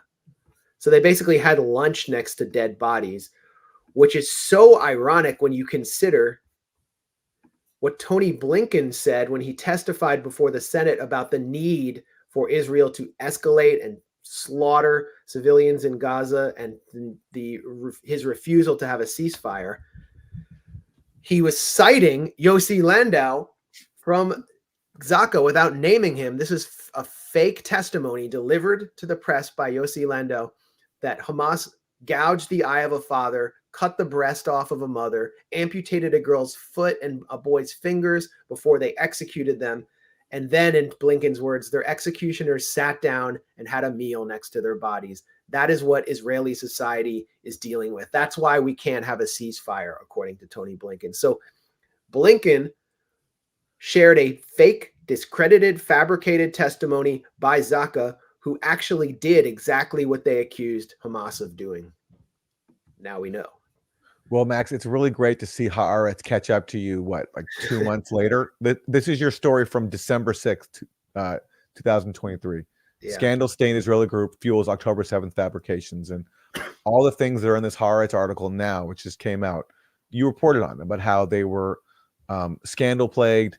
Their founder had a sexual assault scandal of his own, was a really sick person. And they needed money. And they've exploited October 7th to raise that money. So you had all this 2 months ago.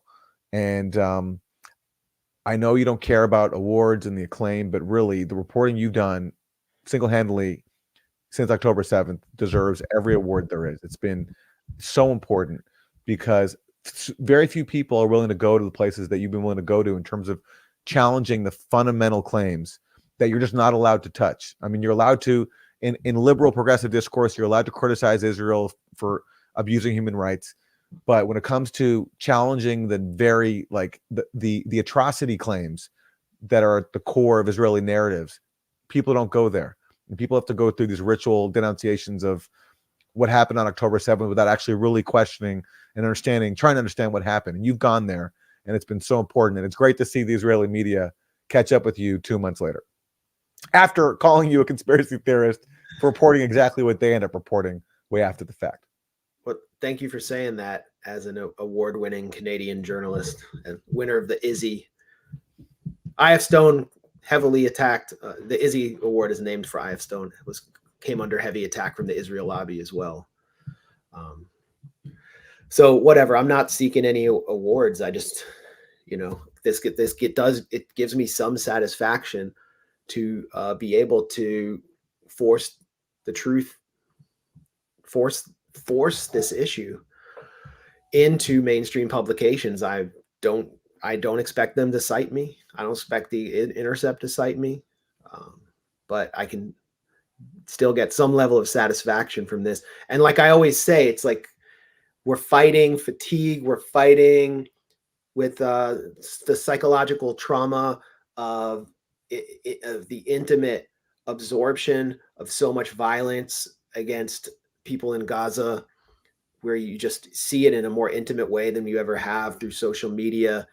The war has been going on for over 120 days. I think this is the longest military campaign that either Israel or Palestinian factions have ever been involved in. It's we're witnessing the most vivid horrors, and Israel wants us to become exhausted. It wants us to become demoralized, to feel isolated, and to feel hated in our own society.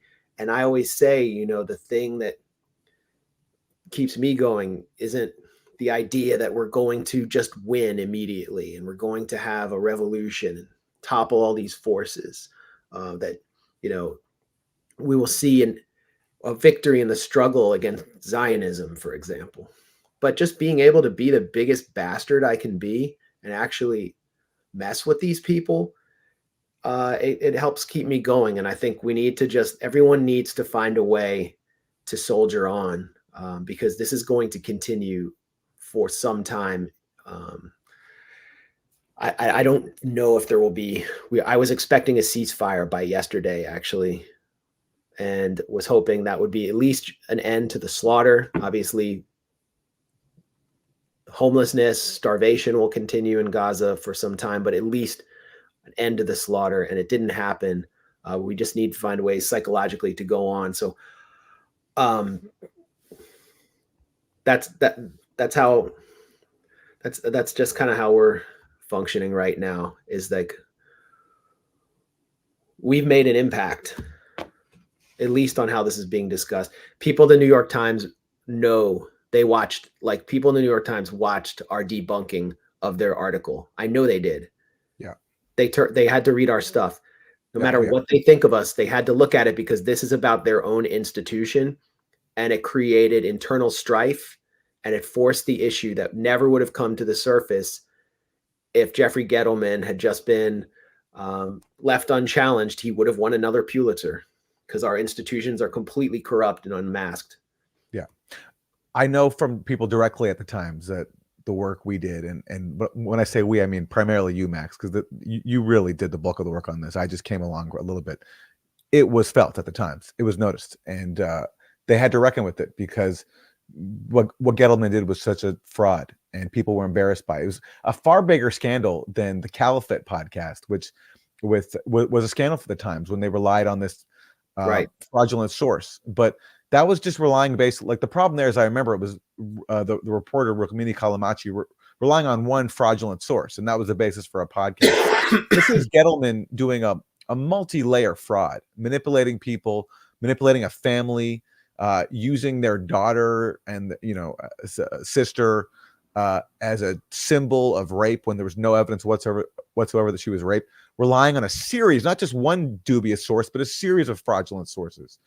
So this is a much bigger scandal than Caliphate, and we'll see what else happens with it. But of course, it's not just about Gettleman and the Times. This is a much bigger pattern of parroting Israeli propaganda to justify a genocide.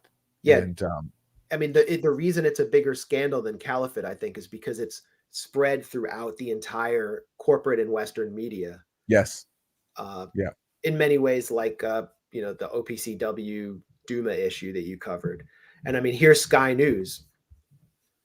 Through some of the women that were coming in, what were you seeing? They were shot so many times in the head that in many cases it was like there was a purposeful obliteration of women's faces. We also saw women came in not very dressed, and they had often very bloody clothing, if they had any clothing, they had very bloody underwear. Women were shot. Our team has seen women shot in the crotch, in the genitals. Women were shot in the breast. You saw this? Our team saw this, yes. Women had legs cut off. There was a lot of, it seemed like there was a systematic genital mutilation of women in the women we saw. So that's Sherry Mendez, who's an Israeli reservist who I guess was from the Home Front Command, which basically got supplanted by Zaka because there's just such poor leadership after October 7th. But she, claims to have been on the scene in the Gaza envelope, and is one of the sources who has been one of the sources since October alleging systematic sexual violence. The problem is she's a fraud, just like the rest of these sources. And, she still gets quoted, and it's like they just won't stop. Sherry Mendez, and shout out to Don't Follow Mr. N for pulling this thread together. Sherry Mendez said on October 20th that a baby was cut out of a pregnant woman and beheaded. So the fetus was beheaded, and then the mother was beheaded. There is evidence of mass rape so brutal that they broke the victim's pelvis, blah, blah, blah. I mean, we just know that that's fake. There was no pregnant woman who had a fetus cut out of her on October 7th. And she's the only person I know of who alleged that the fetus was beheaded. This was the lie that came from Zaka, but they didn't even say the fetus was beheaded. She said it again on October 22nd. Then, she's talking about genital mutilation, heads cut off, babies, hands, feet for no reason, and so on and so on. I mean, it just goes on forever. So she's a complete fraud. She was in London doing that interview in studio because she had been invited by the former chairman of Labor Friends for Israel, the group that helped destroy Jeremy Corbyn's career. Oh, yes. Oh, yes. Yes. By Lord Jonathan Mendelsohn. And so she did an event in the House of Lords. So basically the Israel lobby brought her over there to continue this lie fest. And Sky News turned the comments off on that tweet, and then they got community noted. So it's just endless. And maybe at some point, like when this is all over, they'll do some reassessment when it doesn't matter, but I don't think so. Yeah. Yeah. Really quickly, I mean, I've been wanting to make this point about this whole thing. Like, how can you invent all of these atrocities that are so lurid and sickening? Like, where does it come from? And I think it comes from the psychological sickness that pervades Israeli society, because trauma is actually used and weaponized by Israeli leadership, especially the military leadership, to compel Israelis to kill. And so, the trauma is replicated, expanded, exaggerated, and the society is impacted to the point where they just become psychologically demented. And it began to remind me of the the only pornography that was allowed in Israeli society in the early 60s, when Israel was much more austere. It had like 2 TV stations. And they weren't having the 60s like the US was. And they had these magazines called Stalag, which consisted of basically sexed up Nazi female camp guards sexually abusing Jewish prisoners. And they were these were some of the most popular publications in Israel in 1963. Here's a few covers. And, here a Nazi camp guard sexually abusing women, and the women look really sexy. And it's basically like Holocaust sex fantasies of a society that just wasn't properly recovering from the trauma of the Holocaust. And I think we see how the Holocaust is used in Israeli society. It's transferred onto the Palestinians, who are portrayed as Nazis, in order to compel Jewish Israeli youth to not only join the military, but to commit horrendous crimes against Palestinians. And their crimes have been sexualized in the form of lurid, demented fantasies in order to justify and create political space for Israel's genocidal campaign in Israel. This is nothing new. It's a symptom of a deeply, deeply sick society that flaunts its crimes in Gaza and doesn't understand why most decent people around the world see them as demonic. Yeah. And when people talk about the trauma of October 7th, I mean, yes, there were atrocities committed against Israeli civilians on October 7th. I mean, some of them are documented on video. There was a really brutal beating of someone with a shovel of like a worker, like a Thai worker with a shovel, I think, too. Someone who had nothing to do with Hamas, who was just like a random person. Yeah. But when they talk, when the term trauma for Israel of October 7th, I don't think it just refers to these atrocities that did happen. It's also the trauma of being a hegemon, of being an occupier, and having the subhuman Palestinians, which is what you view them as, having them fight back, having them resist, having them show that actually they can defeat you, they can break your occupation, they can break your siege. That's the trauma that I think that is really driving Israel right now, is to show the, as is always the case, like, and I've talked about this before, Israeli leaders since, going back decades have talked about how our main weapon is their fear of us. That's Ariel Sharon's term. Our main weapon is their fear of us. And the New York Times recently wrote about Israel's aura of power was shaken. That's the trauma for the Israeli psyche, is that they view themselves as superior, and the subhuman indigenous people of the land fought back and showed them to be vulnerable, and they can't handle that. That's the trauma, really, I think that they're acting out right now. It does go back to the Holocaust and how Zionists misinterpreted the Holocaust. It was Zionists who said Jews went like sheep to the slaughter. 200,000 Jews fought as partisans alongside the Red Army, killing Nazis in the woods. Very much like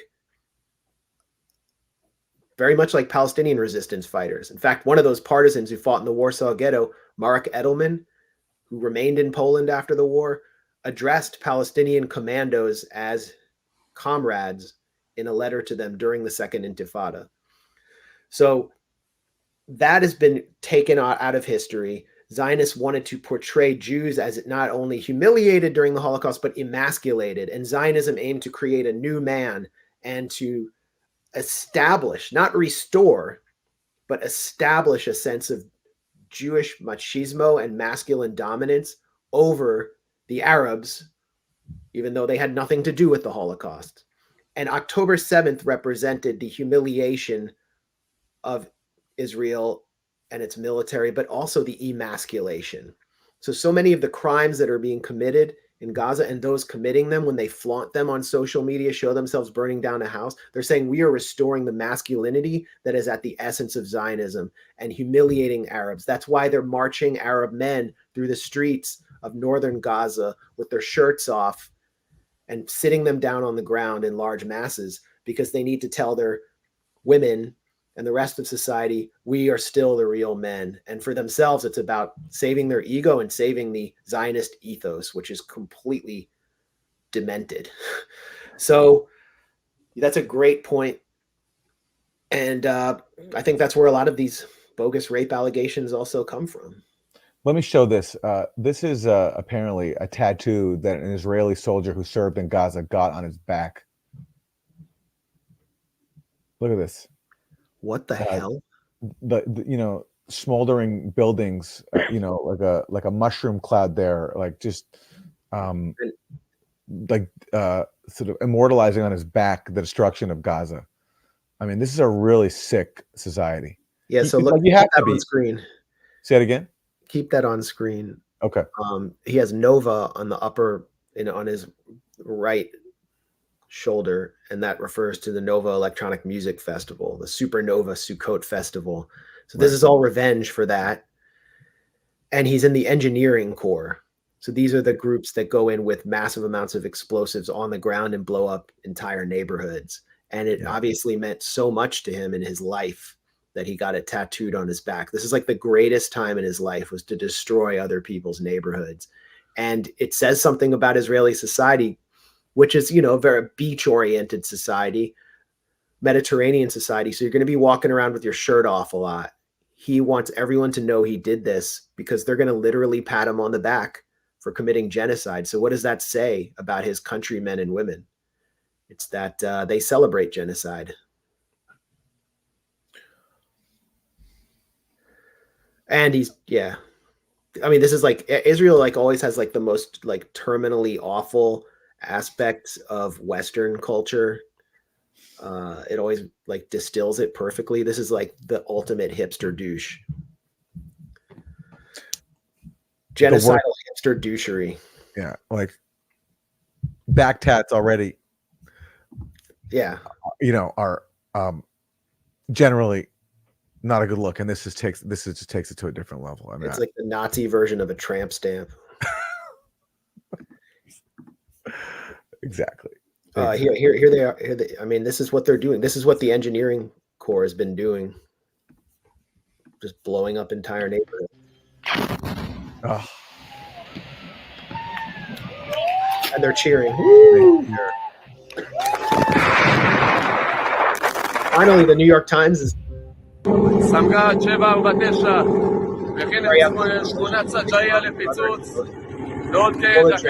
safe distance. The Israeli military said the soldiers were locating and destroying terror infrastructures in civilian areas. Here they are.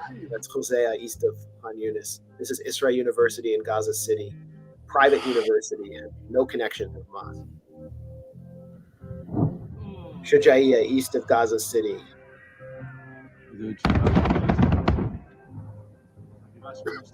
Division 8028 says hi to Syria. Blew up an entire neighborhood. 21 soldiers were killed as their unit prepared detonations near the border. They were killed by the Palestinian Defense Forces, as you can see here. And then they filmed another detonation. We're going to blow up the houses of 21 terrorists in your memory. They blew up 21 homes in the memory of 21 engineering corps soldiers, just like blowing up homes as if the people who live in those homes. And that's what they do. And this is all, I guess, because of the second Holocaust.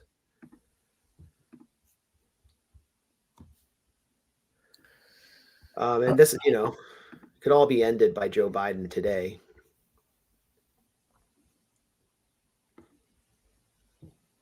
Well, since we're talking talking, yeah, what they've done, let's pan out a little bit. This is a really powerful map. The red dots are areas that have been destroyed in the Gaza Strip. All of that has been destroyed. Ugh. These are all damaged buildings since October 7th. So pretty much, everything is destroyed. Ugh. And let's go back a little bit. So we have the north is all completely destroyed. The center, you can look at Deir el-Bala, Nuseirat, and the Maghazi camp are here. That's been destroyed. Then you have Khan Yunis here, destroyed. And there's little less destruction in the south in Rafah. And this is the area where something like 1.5 to 1.8 million people have been pushed into tents. And Israel is now talking about going in there and killing and going in there because they believe the hostages and the Hamas leadership are there. It's going to be an unprecedented slaughter. And they say we will evacuate everyone, but there's nowhere for them to evacuate to. The other point is right around this area in the center of Gaza, the Israeli military has severed the north from the south and created kind of a military barrier. So no one can pass through these areas because they don't want people returning to the north, because this is all about ethnic cleansing, pushing them to the south into the Sinai. All along we have this negotiation taking place to end the war. And I think they're using the threat of going into Rafah to try to force Hamas's hand so that they take a lot of their more serious demands off the table. Like, for example, the release of Marwan Barghouti, who would lead a kind of national unity government. Or, for example, to have a permanent ceasefire. Israel's refusing to agree to that. Hamas's external leadership, Ismail Haniyeh, for example, is demanding a permanent ceasefire. And they've killed so many people and failed to get anywhere. We've seen U.S. Former General Frank McKenzie today declare that Israel is not making much military progress. The only thing they have left is starvation. So Benny Gantz and Gabi Ashkenazi, former Israeli chiefs of staff in the war cabinet, who are political opponents of Netanyahu, are pushing to use starvation and stop sending aid in order to force Hamas to negotiate on Israeli terms and sort of allow Israel a way out of the war without them accepting political defeat. Because at this point, I think Israel has been is on the verge of a major political defeat. And they've destroyed so much and they've killed so many and gained so little. And they're actually at the negotiating table. They've submitted their terms to Hamas. That's a major concession in itself. And if they fail to achieve the objectives that they stated at the outset, which is the eradication of Hamas going all the way, they lose. That's how guerrilla warfare works. That's how asymmetric warfare works. If you don't win, you lose. And they haven't won. There's no reason to think they will win. And Hezbollah has not really even entered the conflict. No, they haven't. No. I wanted to make sure we talked about UNRWA, the U.S. leading the way in suspending aid to UNRWA, the UN Agency for Palestinian Refugees. And of course, the U.S. was joined by other settler colonial states, Canada, Australia, you name it, all of them embracing these Israeli allegations that a handful of UNRWA staffers allegedly took part in October 7th. And of course, what was the main source for these Israeli allegations? It was interrogations of captured militants, which means torture. But that didn't stop Tony Blinken from saying that Israel's claims are highly credible. And of course, even if they were all true, there's no evidence at all that UNRWA knew about these, that UNRWA as an organization was involved in these staffers' alleged activity. But regardless, I mean, I'm curious, like, what you make of this move. Do you think Israel pulled this out? Was this like to distract from the ICJ ruling that there are plausible grounds for genocide? Because the allegation came out literally simultaneously. I know Israel's always wanted to end UNRWA because they keep the Palestinian refugee issue alive, and they keep Palestinians literally alive by providing them with basic services. So what did you make of this move? I mean, UNRWA is much more significant than that. It was established in, I think, 1950 as a temporary solution to the ethnic cleansing of Palestinians after the Nakba. And they not only provide Palestinians with aid, 85% of the population of Gaza are 80% are refugees and depend on food aid from UNRWA, as well as housing support. They keep the Palestinian refugee issue alive because Israel refuses to resolve it through the right of return. And the U.S. also refuses to resolve it. But what Israel wants to do is remove Palestinian refugee status completely, which means you have to get rid of UNRWA. And what UNRWA does is it educates the population of Gaza, and it does a very good job of it. Going to Gaza, you will meet lots of young people who speak great English, and who are just highly educated, and they're ready to perform intellectually at an extremely high level. And most of them went to free UNRWA schools. I mean, imagine that, like U.S. public school. If you go there, you know, in most U.S. cities, you're kind of often doomed to a life of name tag jobs. So, but that's also, I mean, that may also be for other factors. But the point is, they don't want Palestinians to be educated.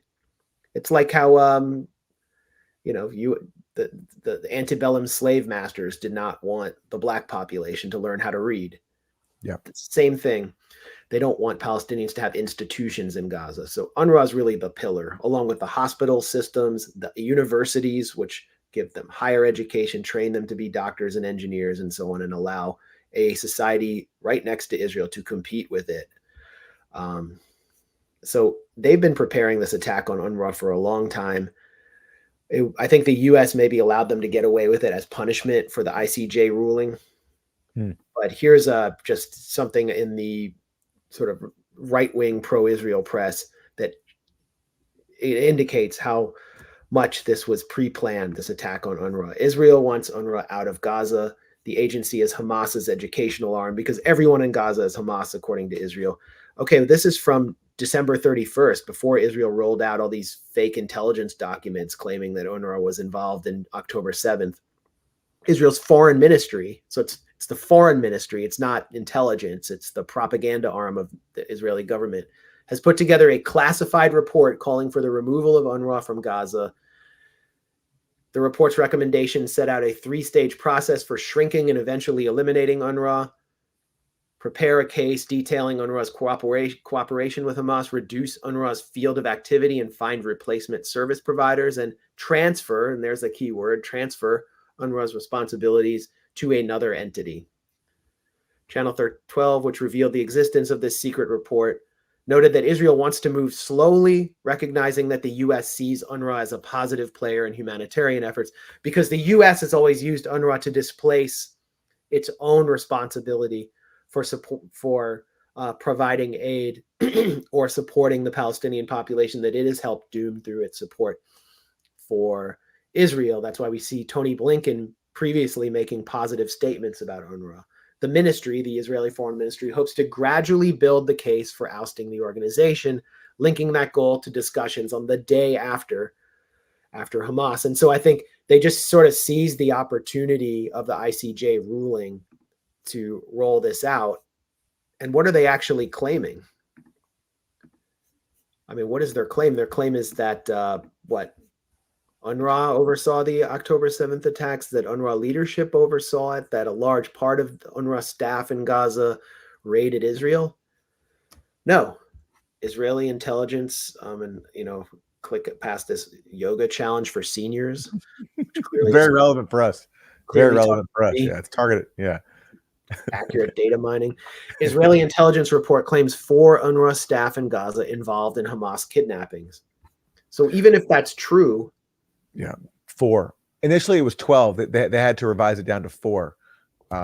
Similar to how the Israeli death toll for October 7th, the civilian toll, also kept being downgraded. But regardless, again, even if it was 12 or 24, how can you justify cutting aid to an entire agency based on the alleged actions of a handful of people? And again, Israel has said the main source for its claims came from interrogations, which means torture. So I don't take any of these allegations at face value. And even if they were true, it wouldn't make a difference. I mean, compare these allegations against this small group of UNRWA staffers to what is documented about what Israel is doing. No one's rushing to cut the billions of dollars in support to Israel. In fact, the Biden administration is rushing to expedite it. And Blinken embracing these allegations immediately. He said, we haven't investigated them, but they're highly, highly credible. How can you find allegations credible that you haven't investigated for yourself? And the turn he did, because back in early November, he used UNRWA after so many UNRWA staffers were killed with U.S. supplied bombs, and Blinken was coming under heavy criticism for his support for the genocide. Blinken holds a meeting with some UNRWA staffers, uses them for a photo op, and says, I spoke with UNRWA staff in Gaza. I heard about the extraordinary life-saving work they are doing in the face of extremely difficult conditions. We are working to expedite assistance to them so they can get it to the Palestinian people. Actually, you're working to expedite bombs to Israel so they can keep slaughtering UNRWA staff and everybody else in Gaza, which is exactly what Blinken did. But he goes from using UNRWA for a photo op to deflect from his support for the genocide to now using UNRWA again for a new deflection, this time to deflect away from the ICJ ruling, which found that there are plausible grounds to investigate Israel for genocide and which ordered Israel to protect Palestinians, to stop killing them, and to allow aid into Gaza, which Tony Blinken was helping them keep out. And so he goes from using them for a photo op to using them again to deflect attention from the genocide he's supporting. And the aid is not getting in at that. No. I mean, that was in November. Oh, yeah. Contacts we have in northern Gaza, I mean, they're openly saying this. They're using animal feed to stay alive, to make flour. Which, by the way, they're running out of now. There's not even animal feed left anymore, and it's so rotten that even animals won't even eat it. That's the latest I heard. It's just, yeah, what can you say? Well, Israel is using starvation as a weapon now, right in front of our eyes. The story is fading, as the Biden and his team hope it will, because the re-election campaign is underway. And there is no real movement among the Western media, no campaign to demand that Israel's government press office allow them into Gaza to see genocide unfold before their eyes. There's no celebrity campaign that we know of for Gaza. The Grammys are tonight. I mean, I know like maybe 1 or 2 of the recording artists who are going to appear there have called for a ceasefire, like Dua Lipa, but they're not going to. I remember a few years ago, Common got on stage at the Grammys and called for support for Hong Kong's umbrella revolution, which was backed by the CIA. I mean, I don't think we'll hear anything for Gaza. And it would change the entire calculus if Gaza, especially northern Gaza, was honeycombed with Western correspondents. Israel wouldn't be able to blanket those areas with missiles, doing saturation bombing. They would witness Israeli war crimes in real time. they would be shocked at what they saw. They would see starvation before their eyes, and that it would be over within a week or less. It would be over because you'd have like all these crying reporters who had kind of gone along with this for a while. You'd have Clarissa Ward crying on CNN, and they'd be putting so much pressure on their bosses to let them file their report that it just would come, the whole thing would come crumbling down. But there isn't this campaign. There isn't this pressure. Well, Clarissa Ward, by the way, was like the only journalist who went into Gaza, Western journalist. She went in with a team, of course, from the United Arab Emirates.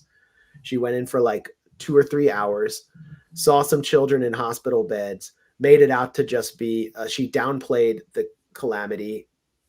It was at a time when Rafah hadn't been flooded with refugees and she was in the south. She didn't point the finger at Israel or say who killed them. And that was it. And there hasn't been a Western reporter in there since. It's amazing. Are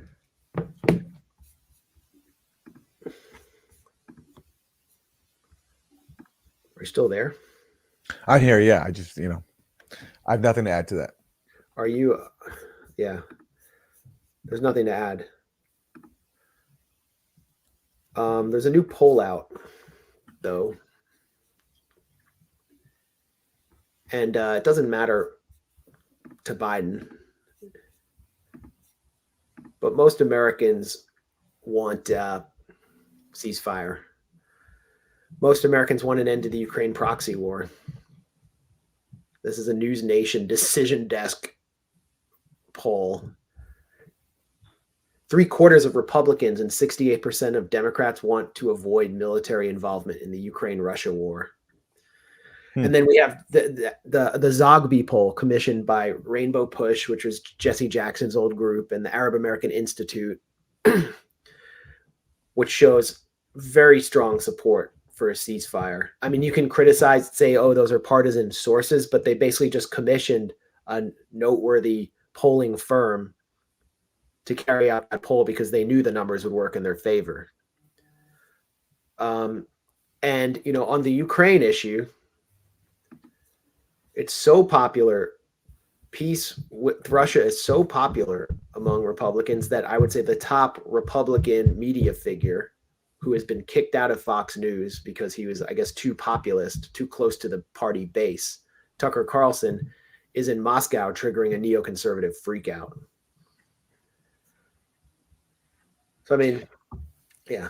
Yeah, I remember Tucker was the subject of a big controversy when he was trying to interview Putin a few years ago when he was back on Fox News, and the NSA got involved, right? And they leaked this to the media, and they tried to basically sabotage his interview with Putin,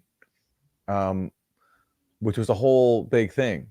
Right. And Anya Parnpill, our colleague at the Grayzone, she was involved in this because she was in touch with. She was right. Do I have this right? She was in touch with Tucker Carlson and was trying to connect him with someone who she knew in the Russian government. Yeah, I mean, first of all, I have no idea. I don't know for sure why Tucker is in Moscow, but yeah, I mean, I would hope that he would get an interview with Putin. I mean, everyone who believes in peace should hope for that. Because there needs to be an open line of communication. Americans need to see, at least be able to judge for themselves. What does Putin think? What does he want? That's why I thought Oliver Stone's interviews were so important and why he was demonized. But I don't know why he's there. But there was this movement a few years ago within Tucker's team and to get an interview with Putin. And Anya had been on Tucker's show to talk about Venezuela, Honduras, so she knew him. We've been on, Tucker with Fox News, so we know him. And she had also at the non-aligned, at the movement of non-aligned countries when they met in Caracas, she interviewed Russia's deputy foreign minister. So, she told Tucker, "I'll ask him if, I'll go to him and see if they'll agree." So she did that by email, and I think it's a completely legitimate thing to do. And I openly will state I would like I would facilitate that interview because it needs to happen.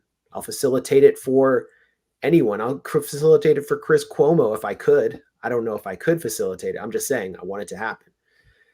And the NSA surveilled Tucker Carlson, Anya Parampil, U.S. journalists, and leaked those emails to, I believe, Jonathan Swan at Axios, this Access journalist, and he published it.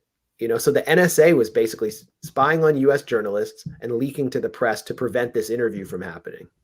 And they wanted the scandal to be that Tucker Carlson wants to interview Vladimir Putin. That's what they thought the scandal should be. Really, the actual scandal was NSA is spying on a journalist trying to do his job, and another journalist trying to help him do that. Which is interview foreign leaders. That's what you do as a journalist. Well, that's the scandal now. I mean, that's what the freak out is about now, is just that one of the most prominent U.S. journalists today, U.S. media figures, is in Moscow, and they're freaking out. Like Bill Kristol. I didn't like Jane Fonda going to Hanoi, and I don't like Tucker Carlson going to Moscow in 2024, but I'm just an unsophisticated, old-fashioned Scoop Jackson Democrat, John McCain Republican. Of course, Scott Ritter's the first response. Scott's replies are legendary.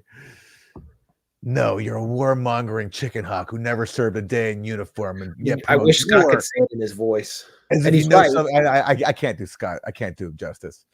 But he's just, look, Scott. He's like if American Dad was truly based. Exactly. What's going on? You're a lying sack of shit who helped spread the lies about Iraq WMD in order to justify the illegal invasion and occupation of Iraq, the blood of thousands of Americans and millions of Iraqis on your hands. You are scum personified.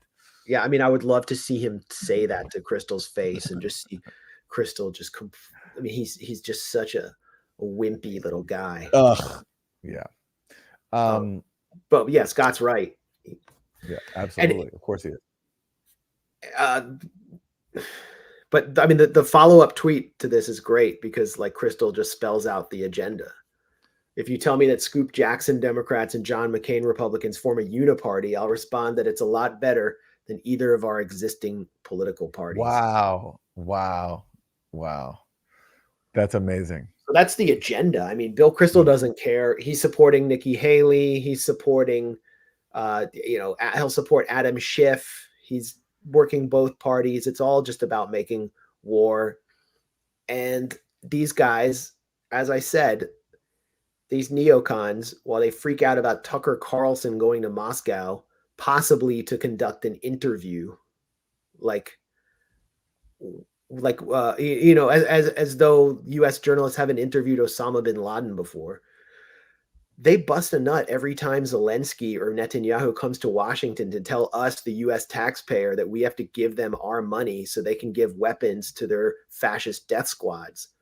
These neocons don't care about like American sovereignty or whatever they claim to care about, or American national interests. They care about war, and they care about war on behalf of foreign nations that drag us into it, like Israel and Ukraine, or whatever, serve as our imperial proxies. Yeah, and look what the Senate just did. They just came out with this. Senate negotiators really sweeping border and military aid bill, $118 billion, which is basically Democrats agreeing to basically all Republican demands on border militarization, $20 billion worth, in exchange for $60 billion in aid to Ukraine and $14 billion to Israel. And the only split right now is that House Republicans are saying, okay, we'll do the $14 billion for Israel, no problem. Israel first, but we're not going to give you the $60 billion for Ukraine. That's the only difference. Otherwise, it's complete. When it comes to Israel, it's complete uniformity across partisan lines. And there is this split with a faction of House Republicans not going along with Ukraine because they recognize accurately that that's Joe Biden's big problem, and they don't want to give him a lifeline to help him get reelected. But with Israel, they're in total lockstep, and another huge giveaway to the military-industrial complex and these foreign death squads at the expense of the people at home. You know, some of the headlines recently are that half of Americans can't afford their rent. There's been people are in a precarious situation across the country. And yet this is the top priority of our lawmakers, is just to funnel more money into these foreign wars that are opposed by a majority of their constituents. Yeah, yeah. Matt Gaetz is refusing to, he won't criticize Israel. He said Israel should just be kept on auto pay. Chip Roy, who's a major figure in the House Freedom Caucus, America First figure, said U.S. aid, international aid should be eliminated. USAID should be eliminated, except to Israel. So there's the Israel exception for America First. Yeah. When the chips are down, they always put Israel first. Yeah. Yeah. Which leaves us with very little choice if you are a part of the anti-genocide coalition in 2024.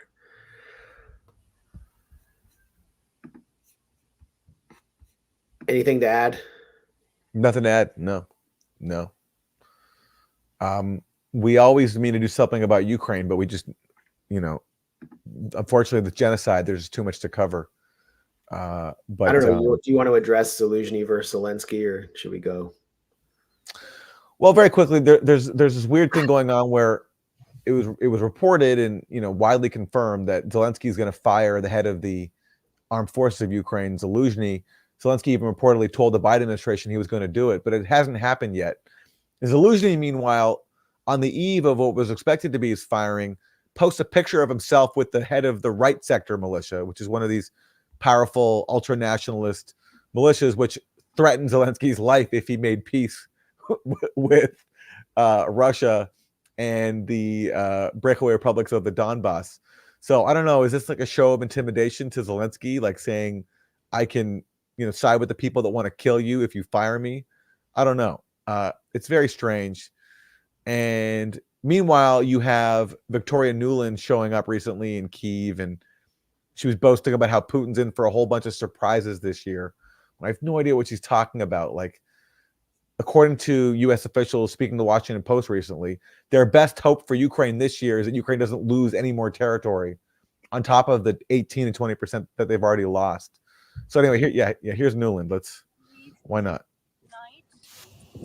More encouraged about the unity and the resolve about 2024 and its absolute strategic importance for Ukraine. I also leave more confident that even as Ukraine strengthens its defenses, Mr. Putin's going to get some nice surprises on the battlefield, and that Ukraine will make some very strong success this year. Yeah. Okay. We heard the same thing from we heard the same thing from Tony Blinken back in May. Okay, when Blinken said Ukraine has everything they need to achieve strong success and continue regaining more territory. And look what happened. Ukraine ended up losing more territory in the failed counteroffensive that people like Tony Blinken pushed them into. So now they want us to believe that after the failure of the counteroffensive, when they took huge losses, that now really, this time Putin's in for a surprise. And with what? Like, part of the problem with Zelensky and Zelensky's mad at Zelensky that Zelensky admitted that Ukraine is basically losing, because he said the words a stalemate, which really means he's saying that they're losing and that they needed to mobilize hundreds of thousands of more people to have a chance. And Zelensky didn't like that because that was embarrassing for him, because it's not politically popular to say that. So I don't know what world Nuland is living in, but it's the same world that has gotten Ukraine into the situation it's in, because 10 years ago this month, Nuland was helping to organize a coup in Kyiv that helped set off this whole mess. And you can imagine she will be heavily involved in domestic politics as well, because I don't think this war, the level of support that Ukraine needs anywhere near it, will last beyond a Biden administration. So she was involved in pushing the Steele dossier, and this is the kind of their last stand of the neocons on this war. So all the nice surprises we got, what they said, we kept hearing for the last year or more, that if the NATO weapons would just make their way to the front lines, the ATACMS or the Leopard German tanks or the Bradley Strykers, that it would change the calculus on the ground for Putin, and he would negotiate his way out. And it didn't happen. If anything, made the situation worse for Ukrainians because they didn't know how to use it. They were getting surplus gear. The Patriot batteries haven't done anything against Kinzhals and so on. So where's the reckoning? Anyway, we should have Scott back on someday, and just like we'll hold up like a photo of Bill Kristol just for Absolutely. I saw Bill Kristol in a restaurant.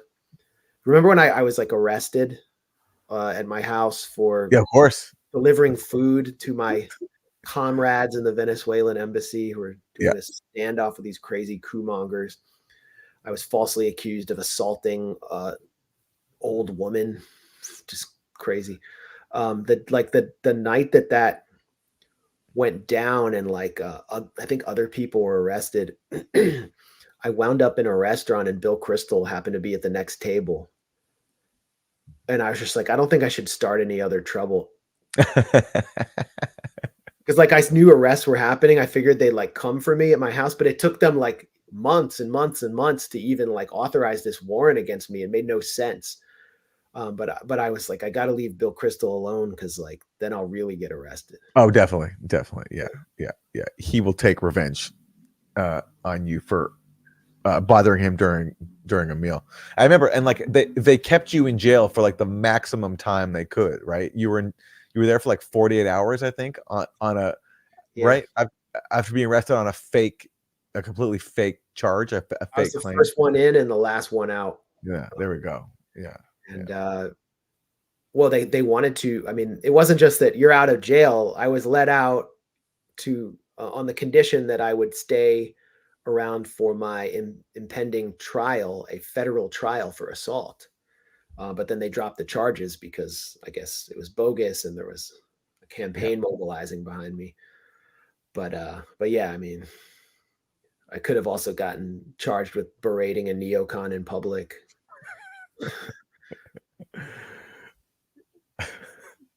Anyway, yeah. We could go on. I think we should wrap up here. All right. Well, listen, thank you everyone for tuning in. Please like this stream. Help us beat algorithmic suppression.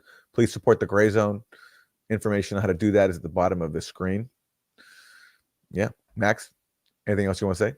No, thank you all for we had such a strong audience. We had great numbers for this, and we're really grateful. And it's because of you all that I think we've made such an impact and been able to challenge the New York Times and force the issue there. So we have a lot of power together, and I'm proud of what we built here. We're still in a war. This is a gray zone war. It's not just a military war. It's a media war. There are so many aspects to it. And so, as Donald Rumsfeld said, you don't go to war with the army you want. You go to war with the army you have. But I mean, we have the army we want. It's not quite the TYT army, but we'll take it. No, we don't quite have TYT t-shirts. Didn't they make like Russiagate shirts or they made pro-Ukraine war shirts, right? That wouldn't surprise me. I don't know, Yeah, but that wouldn't surprise me. All right, everyone. Thanks for tuning in, everybody. And we'll be back, I think, at our normal time this week on Friday, probably. And if not, we'll make it up. Yeah. All right. Peace.